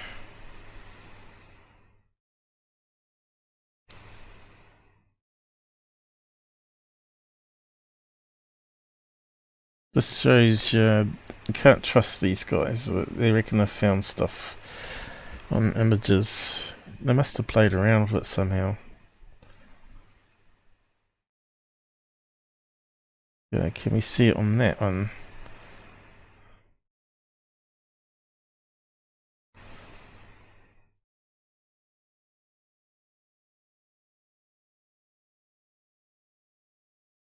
This looks like just rocks. Can't see no castle structures. You can see here where boulders have hit. you know, meteorites or whatever. You can see it's bounced along, created tracks. But yeah, castle. Pocky Pock, I reckon. I don't see it, guys.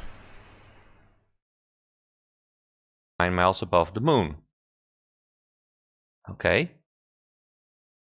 So,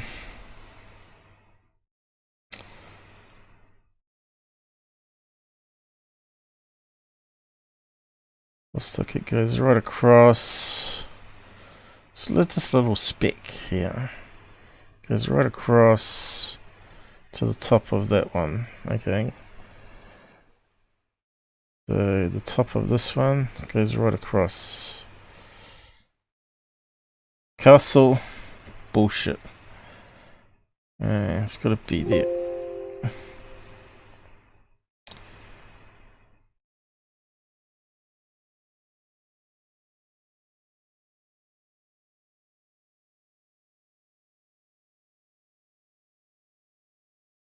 Come across here to the here. So let's have a look again.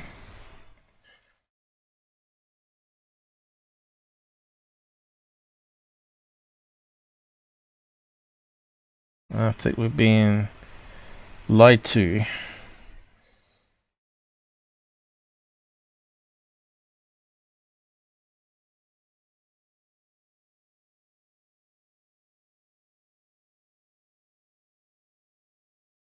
Gotta be that little speck here. So let's zoom right in then. So let's see if we can suss out where. So we got a crater up here. I think that's that one there, isn't it? So it should be there. I think that might be there. So let's grab a chunk there.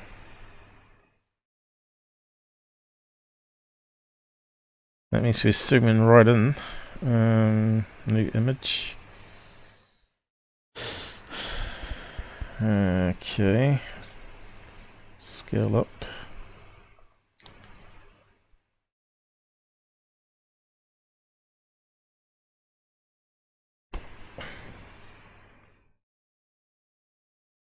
There's the crater. And where is the castle? Gotta be that thing there. Looks just like a couple of blobs. If it is.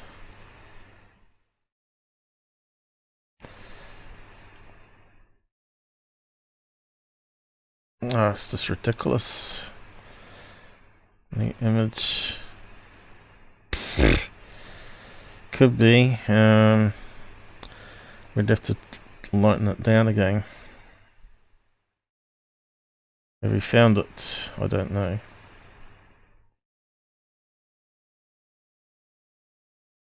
So we've got that pixelization happening.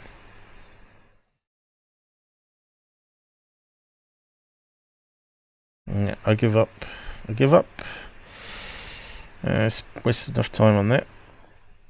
Let's just have a look at this guy's stupid presentation. This is the picture we've seen on the internet. The castle. It's in color. I have no idea where he found it or where he took it from. Yep. But I did my own analysis on this picture, and you see that it is in color. And what you see here are the artifacts, and you see that this is totally different from the artifacts. There is structure inside, and this is with denoising. So this is Mr. Hoagland's castle. Okay, Apollo 10. This is from the photo index, Apollo 10 photo fluid leak. And we see here 4822 Trischnecker area, and the photo quality is good. This is the official NASA image, which you can download from NASA. So when we increase contrast and gamma, we don't see it. We see absolutely nothing. Yes. The famous castle is not visible here. No. In fact, everything has been blanked. So does that mean that Hoagland totally added blank. it? Maybe. Well, this is an image I found some 10 years ago on the internet. And, not on the NASA site. And this is what I see. There. Not the castle here, but something floating here. What is it? There comes the truth. When we reduce the reflections, and we do something about the contrast, and also pixel level contrast enhancement, we see a clear object appearing.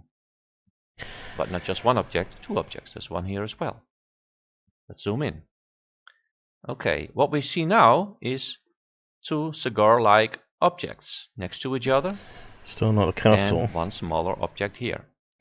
Okay, keep this in mind. We have an object A and we have an object B. Artifact, you should Mothership say. and a companion. This is with denoising. He is even better visible. And so they played around with the editor, guys. This just proves what these guys do. AS10 324855.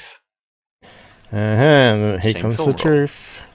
Different photo. Well, it's totally black, right? No, it's not, because there's something here.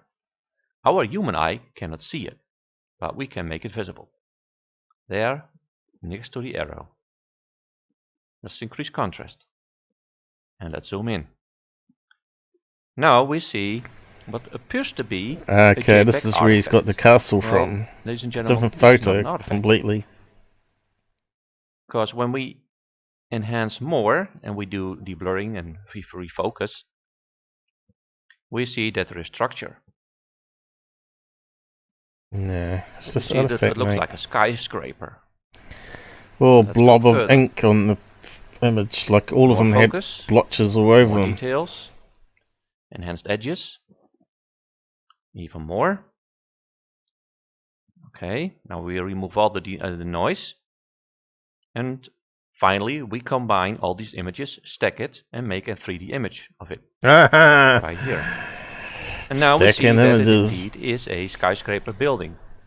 But you got to remember the frames, so if you got a blotch on one and you rotate it around and it's still leaking fluid, it's got to drip in the same place, right? So it's going to be all in the same images for a certain period. Strange disk object on top.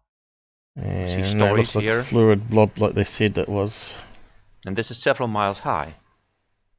This when an object appears. Again, a little dot. These are not artifacts. This is not dust. These are not scratches. Would be very much coincidence if Apollo 10 and Apollo 8 would have. When we zoom in, and still there was no castle. This is not a JPEG file. This is a TIFF file. This is a TIFF. It could also be perspective. So they're all using that same faulty camera. That's what we concluded, right? So how they got that into the castle, I don't know. They must have mucked around. You can see here we've got something going on this direction here. And we've got that line going across. So that's got to be his castle for sure. I wonder if we can grab the image then. And see what was the number of it again.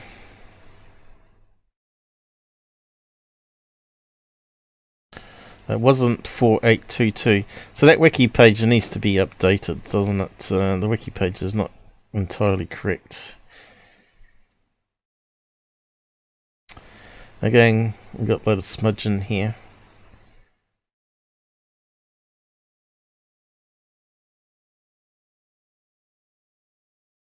What was the number?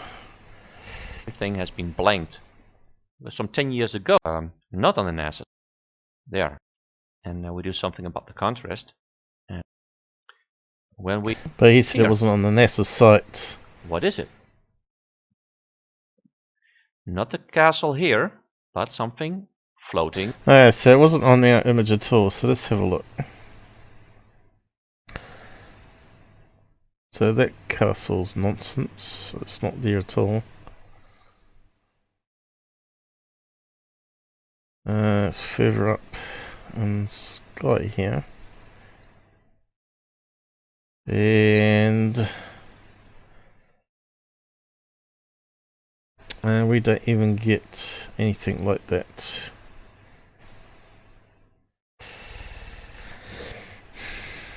So, did they airbrush out the artifact? We don't know. But they did admit that they did airbrush out glitches, camera glitches. And everybody said they're airbrushing out UFOs, right? So, yeah, definitely not there. Even muck around with the contrast on that one. Official NASA video, photograph, I mean. Why is it not contrast? Here we go.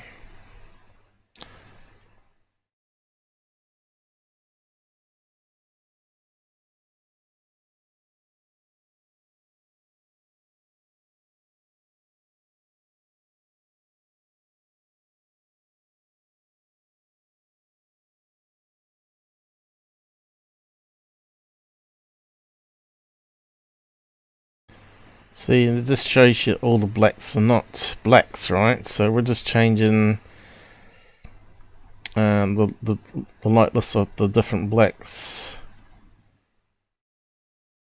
There's not all one black here. You can see there definitely is like a roundness happening there. It expands.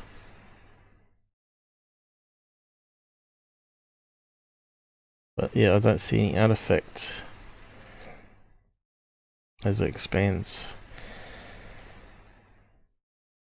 If they airbrushed it out, why did they leave all this in? Where it looks like it's reflecting back off the dust in the actual atmosphere itself. So yeah, Here. What is it? When we reduce the reflections and we do something about the contrast and also pixel level contrast enhancement, we see a clear object appearing. But not just one object, two objects. There's one here as well. Let's zoom in. Okay, what we see now is two cigar-like objects next to each other. An object here. Okay, and we have an object noising. Okay, 5. 4855. Okay, let's see if we can find that one.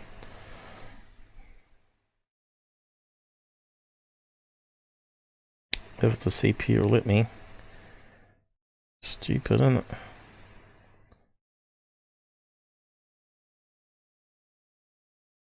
We did have it before, didn't we?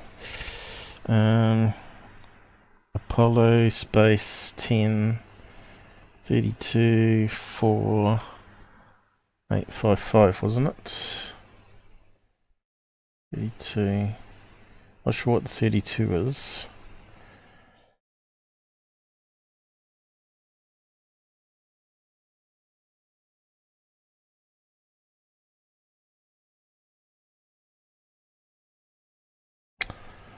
Right, so that one does look a wee bit, and the colour's not right. Okay, let's save that one. Is that the one he's looking at though?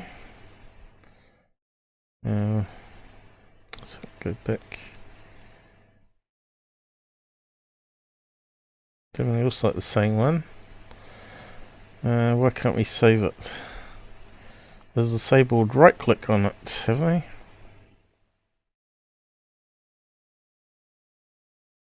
Oh, that's pretty rotten. Okay. Right click has been disabled. Here's one here. That one looks like it's not the same one though. 556. it's got the right number. It looks like it's been cropped, which is definitely not what we want. Hang on, it said original.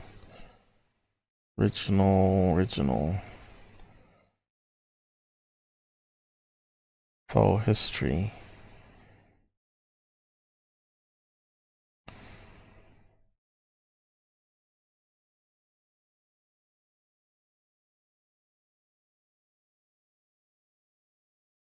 That's definitely not the same one.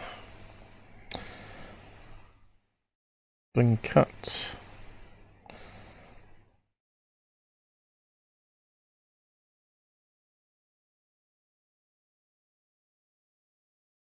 That one's got stock image written over top of it.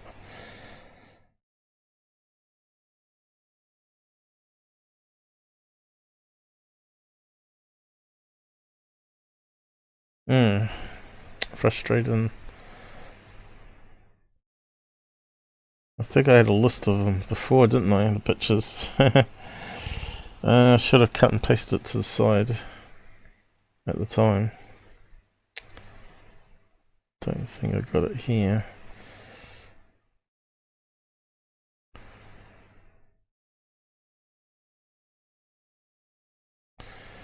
Let's try images. Okay, that's the cropped ones. Okay, what do we got? So it could be that one there.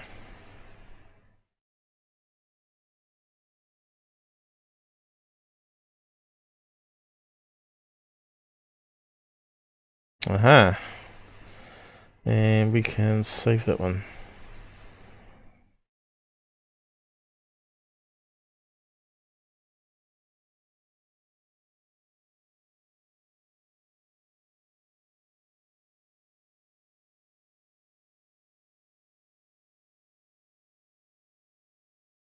I don't know how these people steer at Google Earth images trying to find things from crappy low-res images and stuff. It's already driving me crazy. Why isn't it not popping up?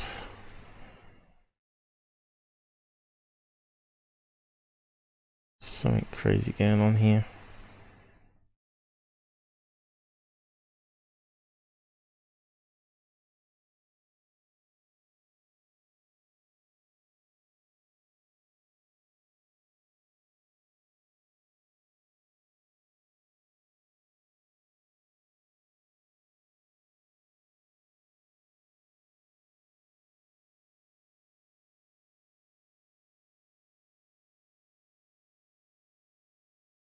Again. No blobs like they're claiming.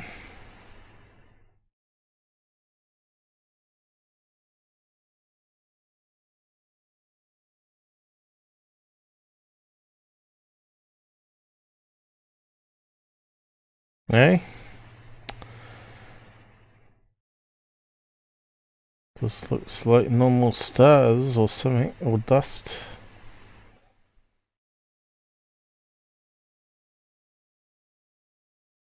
Should have popped out by now. Let's try high contrast.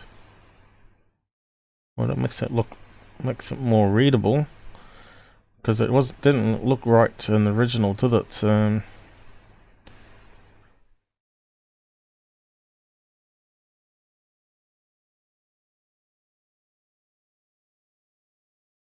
Look, they're just playing around with little pixels, errors. It's just absolutely nonsense from what I can see.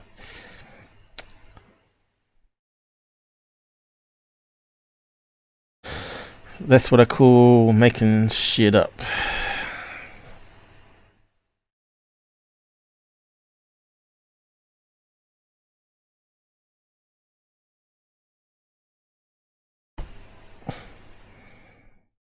Why's it not going?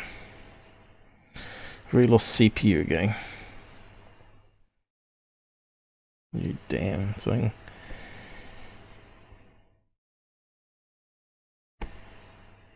Ah, there we go. That's what they're looking at. And that could be anything. They're saying it's a cigar-shaped UFO, right? Could be just like a speck of dust in front of the camera. Look how small it is. Just reflecting some lights when they took a snapshot. That's all it is. I don't even see that being an ink blotch in this case.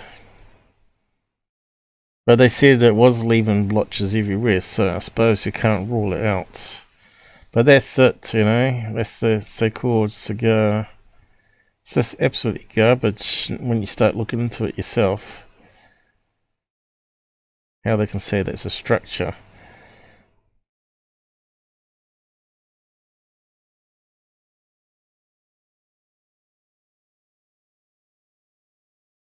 It's no different to that blob up there, that blob there, that blob there. UFOs, man, UFOs. But yeah, I suppose it does sort of have that castle shape popping into. If you play around with it enough in editors, right? Maybe you can get it to look like a castle like he did.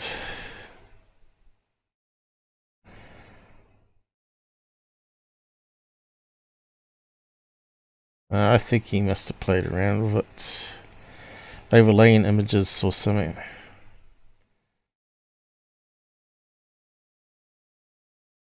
Do something like that, then take it back down.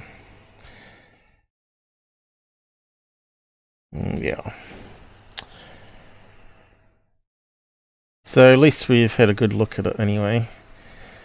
And we can see it's just a load of cobblers.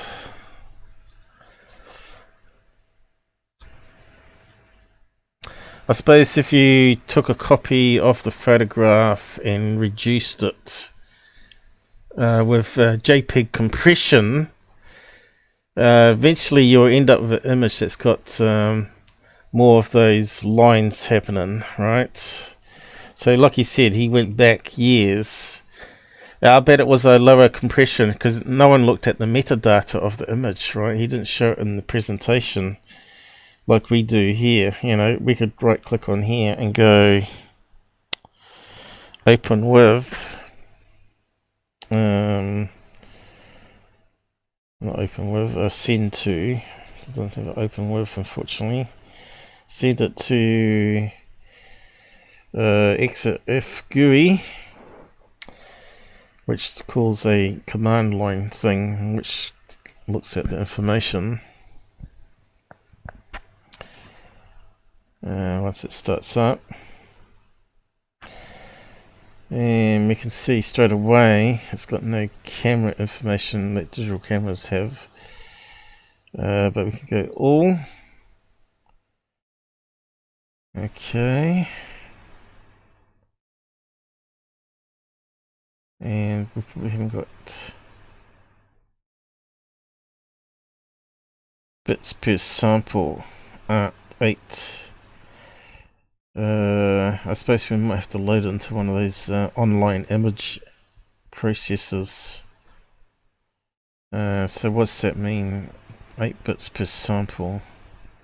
Color, components. Doesn't sort of tell us the compression. How'd you work out the compression? Apple computer here. RGB. 2012 was when it was published at 4 p.m. almost. I know, 4 a.m. That's someone that's got up early in the morning or working late at night. Do we know what compression ratio is? Let's see.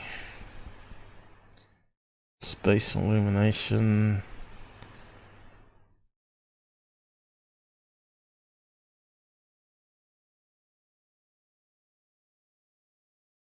Okay, not too sure.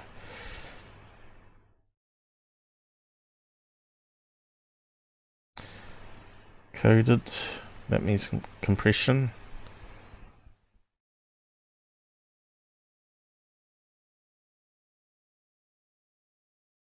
It's a shame it hasn't got some more cleverness built into the program that helps us out. Yeah. But what you can do is you can load it into those online programs. So let's see.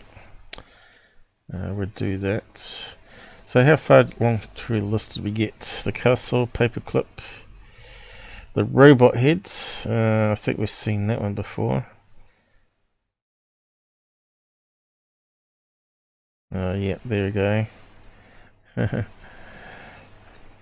The cigarette. Not the cigarette, the cigarette. Cigarette. This was a mess around with the editor again, where there was no actual pyramid, and they actually played around with the editor until they eventually got what looks like a pyramid shape. But then they did new scans and proved it was just a normal crater. Apollo 20 crash site. Giant alien casting a long shadow. So he needs to put pictures up, but maybe he's not allowed to.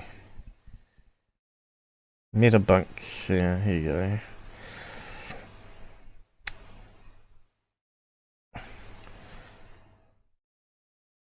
Alright. I remember seeing this one. Again, it turned out to be something on the camera, because the same thing was on several frames or something. I think it was something on the lens or something. Shadow. What did Megabunk say, gang? So we got almost to the end, but yeah, I did think it was going to be that complicated, because we looked at it several times before, and the information was a lot easier to find a year ago. Megabunk, has he got a link to it? Not a link to the image. Oh yeah, what did you say it was? Casual glance showed the shadow was going in the wrong direction. Yep, okay. It was left to Megabunk, in particular member Trailblazer, to conduct a investigation. What's it say there? That it was debris on the glass plate. There you go. So my memory wasn't that bad. I knew it was something on the lens, but it was actually on the plate itself. So dust and debris and lint do get into the cameras from the satellites, right? Or come off the rollers like grease. Maybe that was grease, that one. What was I going to do anyway?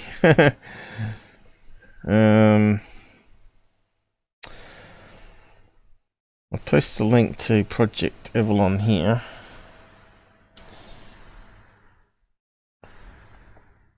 Anon. Castle. Bollocks. Yeah. Okay. So you got the link there. And I'll just wrap up on these last bits. Like dishes. I think there's a lot more out there. He's only just covered some of the major ones. I'll post the link to his page here, but as you can see, it's got a lot of holes in it. I don't like the bunkers, because their mindset's not open, right? They always want to debunk it, right? So this is why we do our own research and try and back up the claims. And you can see what difficulties we had today. But then, at least that video proved that obviously someone's mucked around with the compression of the JPEG. Oh, that's what I was mucking around with. I was going to find that program that brings it up. Let's see, what was it called? I think I might have it on my tabs at the front. Down here. But for some reason it blocks me using it on New Zealand for some reason. And VPN even. Let's see, where is it? What did that one say? Photoferensics? I thought I saw it then. Here we go. Let's see if this can tell us anything about it. Choose file, upload file.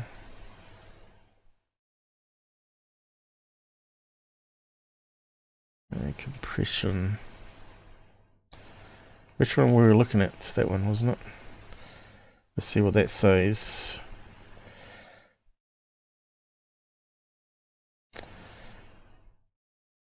Okay. So that's meant to be showing us the error level analysis.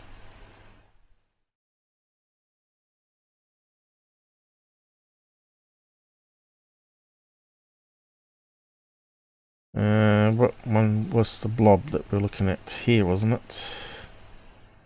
Yeah.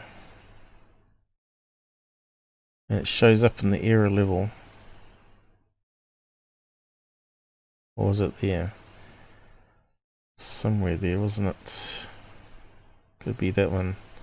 But you can see they only show up in the error level.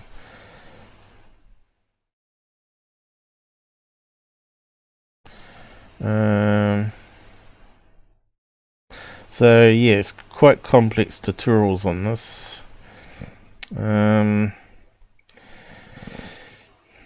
To be an expert in JPEG forgery, it can be misleading. Hidden pixels. Okay. What does that show us? Beats me. See what I mean? Gamma.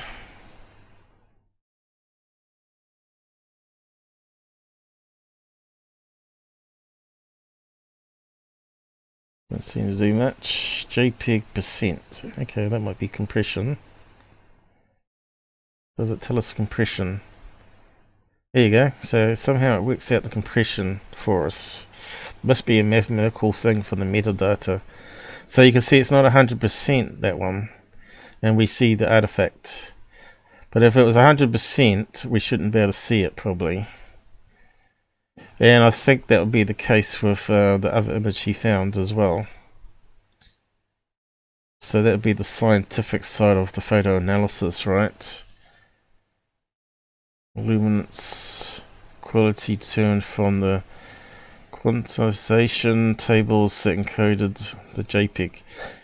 Okay, so obviously it's another chunk of data that's not in the metadata. That's why it doesn't have that information, and it calculates it out for us. So looks like it's working for us now. Photoferensics percentage. How do you spell it? Forensics 6666. Percentage compression. Of course, now we don't use JPEGs, we use pings. So ping is like doesn't use compression of the pixels. What it does is it compresses the colors, so you don't lose, you don't get artifacts. You know, when you reduce an image down, you actually introduce artifacts. I wonder if we can demonstrate that. Maybe there's a page that has information on that. JPEG compression. This is getting a long episode, isn't it? Compression examples.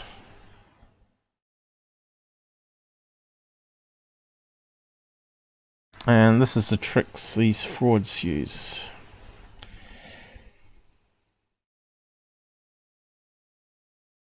So they can take an original NASA photograph and keep reducing the quality, right? So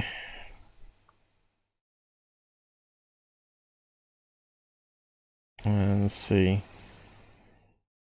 Have we got something here that will show us? I'll just have a look at images then. Okay. What's it say here? Noise of a JPEG. Just trying to find a good one. Okay, let's have a look at this one.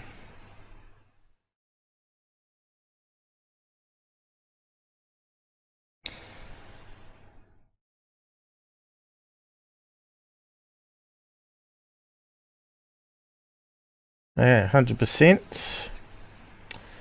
80%, which is like that NASA photograph. So what looks different? Still looks pretty good. But yeah, can we see obvious difference?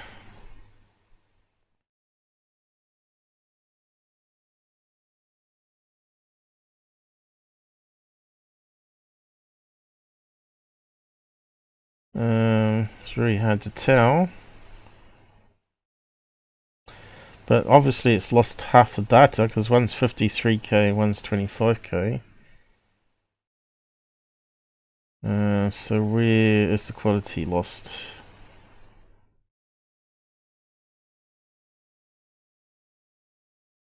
I thought it would be more obvious.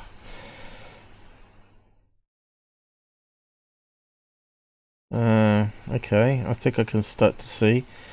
Let's see if I can reduce it out so I can get the mouse pointer, the big pointer here. See, the hairline starts to include more white here. Look, white. It looks more. Looks like it sticks out more. See, that's darker. That sort of fades in. It's very subtle. But if you keep mucking around with it, right, and then you keep resaving that down, 60% quality.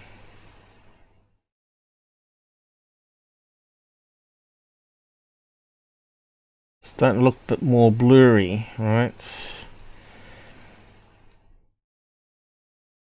I think they really needed to zoom in the picture better. It's probably not the best example.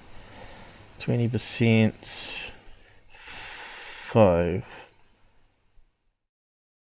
So we're not seeing detail. The hair, sort of all the colours are sort of blending together now. But yeah, that's not a really good one, I don't think. Yeah.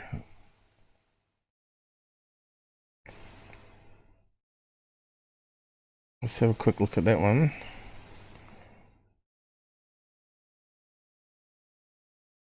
Of course, they've got algorithms that try and correct the losses as well. They call it deblocking, which is where the pixels are joining together to form bigger blobby white bits and black bits. I suppose it's probably more obvious from black and white photographs than colour. So what do we got here? Less compression, more compression. Okay. See here? Now we can start to see obvious things. See here? The instead of it being a nice, even, different colour white, it's chucking out some of the white colours and creating artifacts, right? A bit like what we see on the moon photographs. We start to see things that are not actually there anymore. The clouds look more chunky, look, and we've got layers and clouds here. Looks just like the NASA photographs, where people scanned it in, reduced the quality right down. I don't know if I can get any closer. Between those two and those two, it's probably 20%. You can start to see the whites are not so white anymore. And you can see here it's becoming more obvious here. Starting to look more blocky. And some of the whites even turn into yellows on the last one there. Look at that. So yeah, that's JPEG for you, but pings don't suffer that because they're not compressed like that. and said they compressed the colours. But the files are bigger, of course. But anyway, better move on. Maybe I should have given you the example link. But you can do the research yourself, research it more. I don't understand all that at one stage, and you just got to do a lot of reading, looking at examples, and understanding how we can be fooled. Take someone's photograph and then muck around with compression and throw it through editors and add in all the artifacts. There we go, we got a moon base. So yeah, we're talking about radio, just to finish off here very quickly, talking about radio. It's getting late here too, 3 PM already, damn it. So what's the difference between radio waves and sound waves? Now, obviously sound waves travels in what they call a compression wave. Or longitudinal waves, you've probably heard of that one. But radio waves or light travel in electromagnetic spectrum. So I don't know if they've got pictures. We'll have a look, because we're talking about the time it travels for a radio signal from planets when we're looking at the rover thing. Let's see, we've got, so compression is, all the information is sent through the same direction, right? Rather than in the peak itself, it's the distances between the sine waves, pretty much. And so it's moving the speaker cone in and out like this as it's converting. If you capture the compression wave, sine wave, in a digital form like that, then you can control how the speaker goes in and out, which can recreate the sound wave back out. It can be done with digital or analog recordings, right? And the speaker cone was quite clever, you know. Also the record needle, right, was bobbling up and down with the bumps in the groove, which causes the speaker cone to go in and out. And with the light wave, radio waves are the same as light, right? What happened there? I want to go here.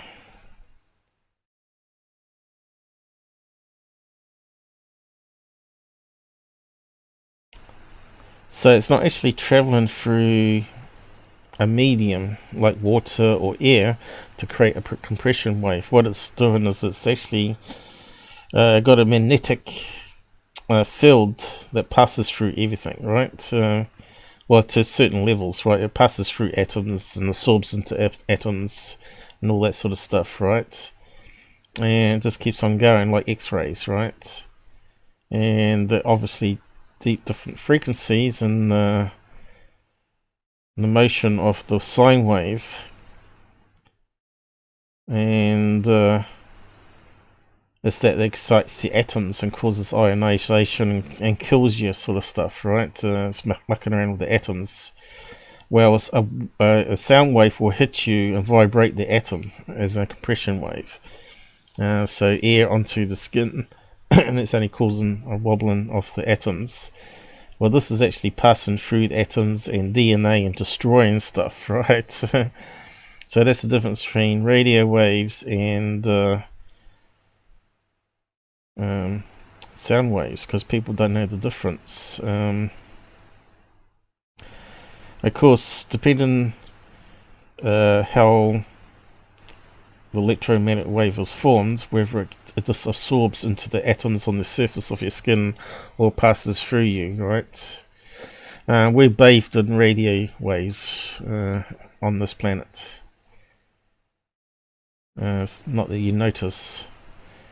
Most of it just It gets absorbed into the dead layer of your skin. But the eyes obviously got fluid, heats up the fluid, it goes into the fluid, and as it absorbs into the atoms, it causes a minor temperature change, and all that sort of business. And I looked up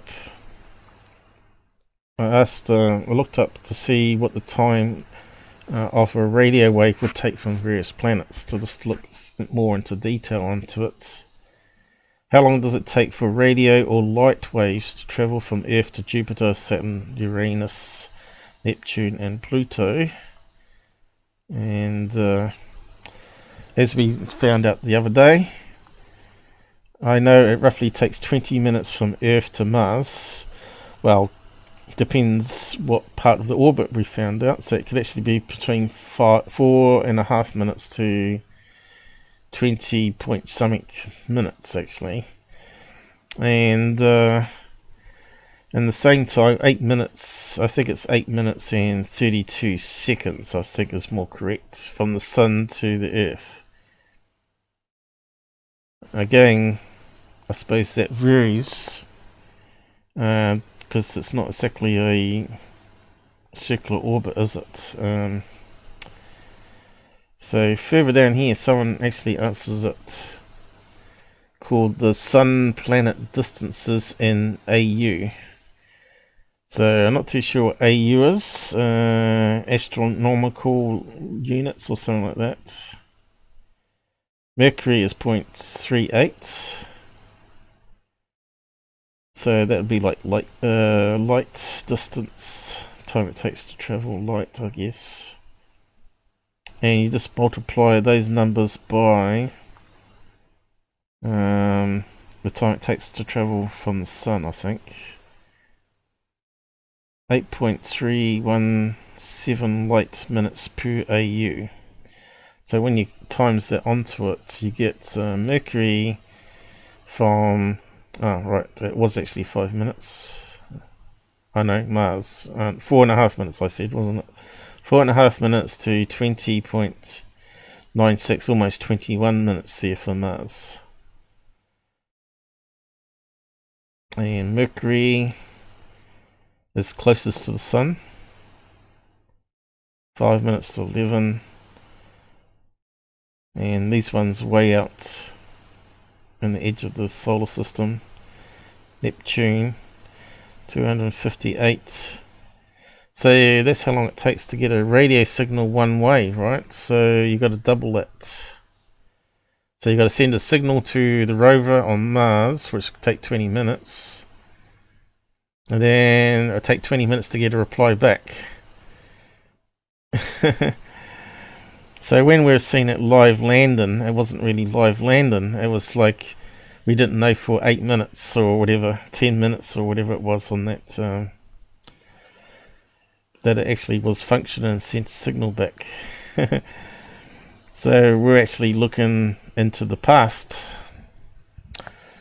And of course this one here, do radio waves go faster than the speed of light? And obviously the question is no. And here's the thing here. No, radio waves are light, and so they travel at the speed of light, because radio waves are electromagnetic spectrum, and so is light. But light we see, unlike other radio waves. So it just makes you wonder, do aliens see radio waves with their sensors that we don't, or animals?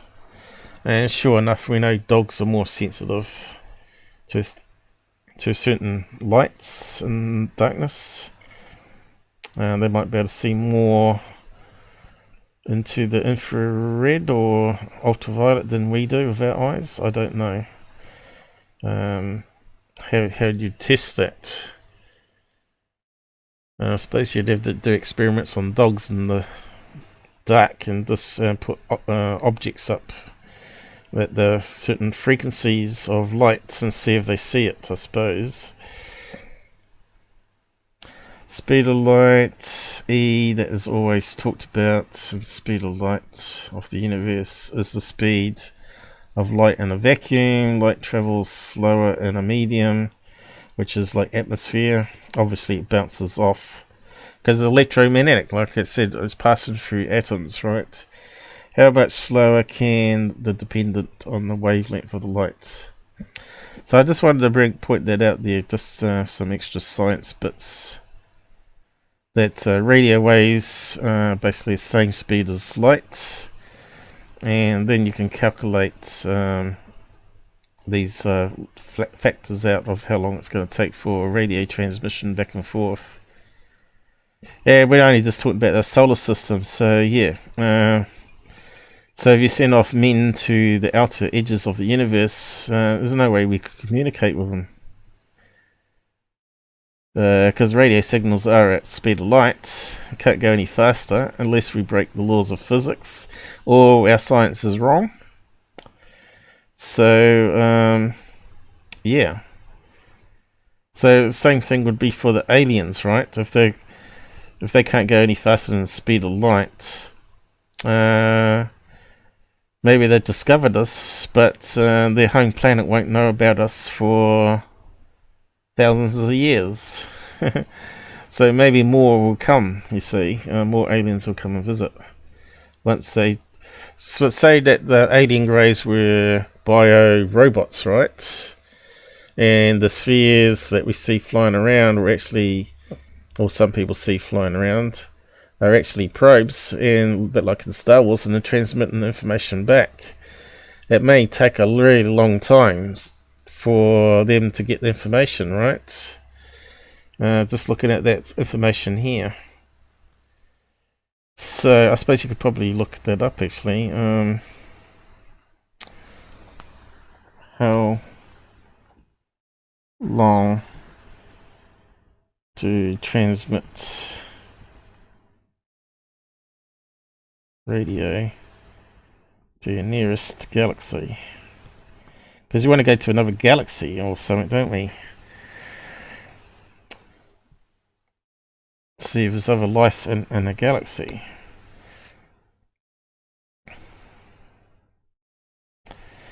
I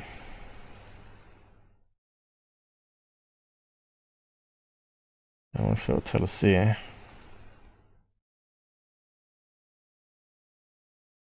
Makes you wonder if the SETI program's a waste of time. In that case, so even if we received a radio signal from a star, right, we know the people that were there may not be there anymore. Must be like millions of years to get to us and stuff, right?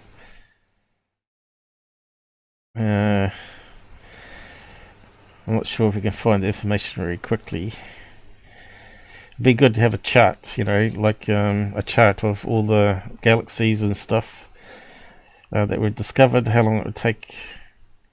But if we're talking about light years, right, so I suppose the signal's going to take 5.1 light years to get to us. So does it mean it will take 5 light years to communicate to our nearest star one way? I guess it would, and some of them are 55 light years away. Let's see. Let's ask that question. What is our closest star? What will it tell us? There we go. Centauria, the closest star to our own, is still, here we go, 440, what's that, billion, trillion, 40 trillion light years, kilometers away. And here's that AU unit, 26.8 AU units, so we had to multiply that by, that's 1,000. So 268,000 times 8 would be how long it takes a radio signal. So let's put that in. So we know how to calculate it now. So we say 269,000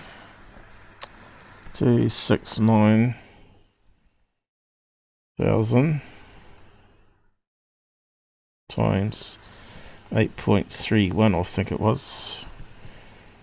Let's see what that comes out to. So that was the number of minutes. 2235. Or did I miscalculate it? No, that's right, isn't it? 1000 times 8. Okay, can we divide that now? Divide it by 60 to get hours.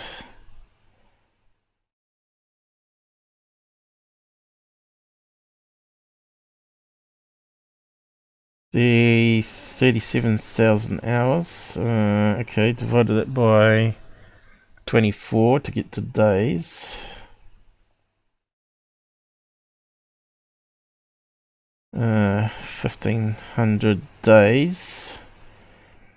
And then divided by 365, is it? For a year.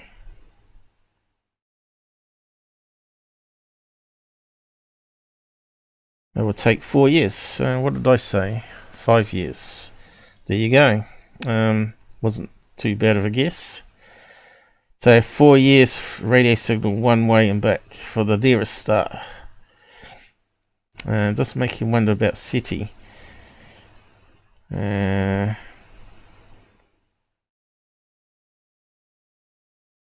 So AU is equivalent to like light years, isn't it?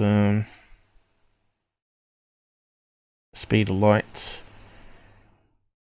which takes 8 minutes. So I suppose there's a big distance. Does it tell us light years here? There you go. We worked it out. 4.2 light years, is it? Located at 4.2 light years. There you go. Takes 4 years to get signal one way. 8-year round trip. So if aliens come from that location in their own galaxy, they had plenty of opportunity to send more in people's lifespans, right? So here we go. And what's the list of nearest stars and brown dwarfs? Okay. It's got a 3D map happening here. There are currently 63 stars contained in 53 stellar systems within 5 parsecs.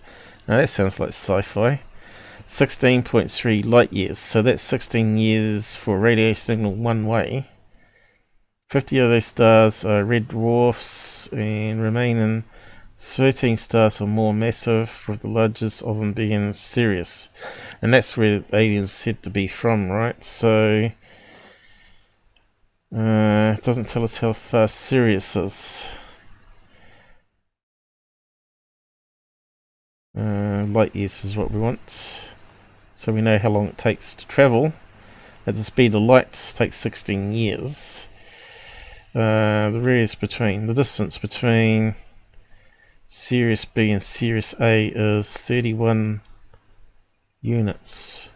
AUs. They orbit every 50 years. So again, that's probably going to be outside our lifespan, right? So one person might see it, and the next generation might be lucky to get a visit from aliens.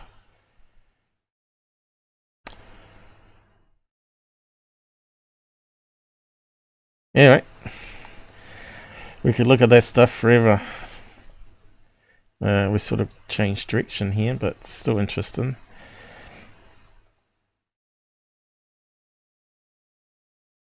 And this is how we learn stuff. We look it up, and we look at what is available online. And we didn't actually get to do MUFON, but too bad. I'm going to wrap up now. It's coming up to 3 hours, so I need to break. Hopefully you enjoyed what we did. I'll be able to put some chapters on, break it up for people. So a lot more work to do after I finish here. And upload it, of course. So I'll say good night.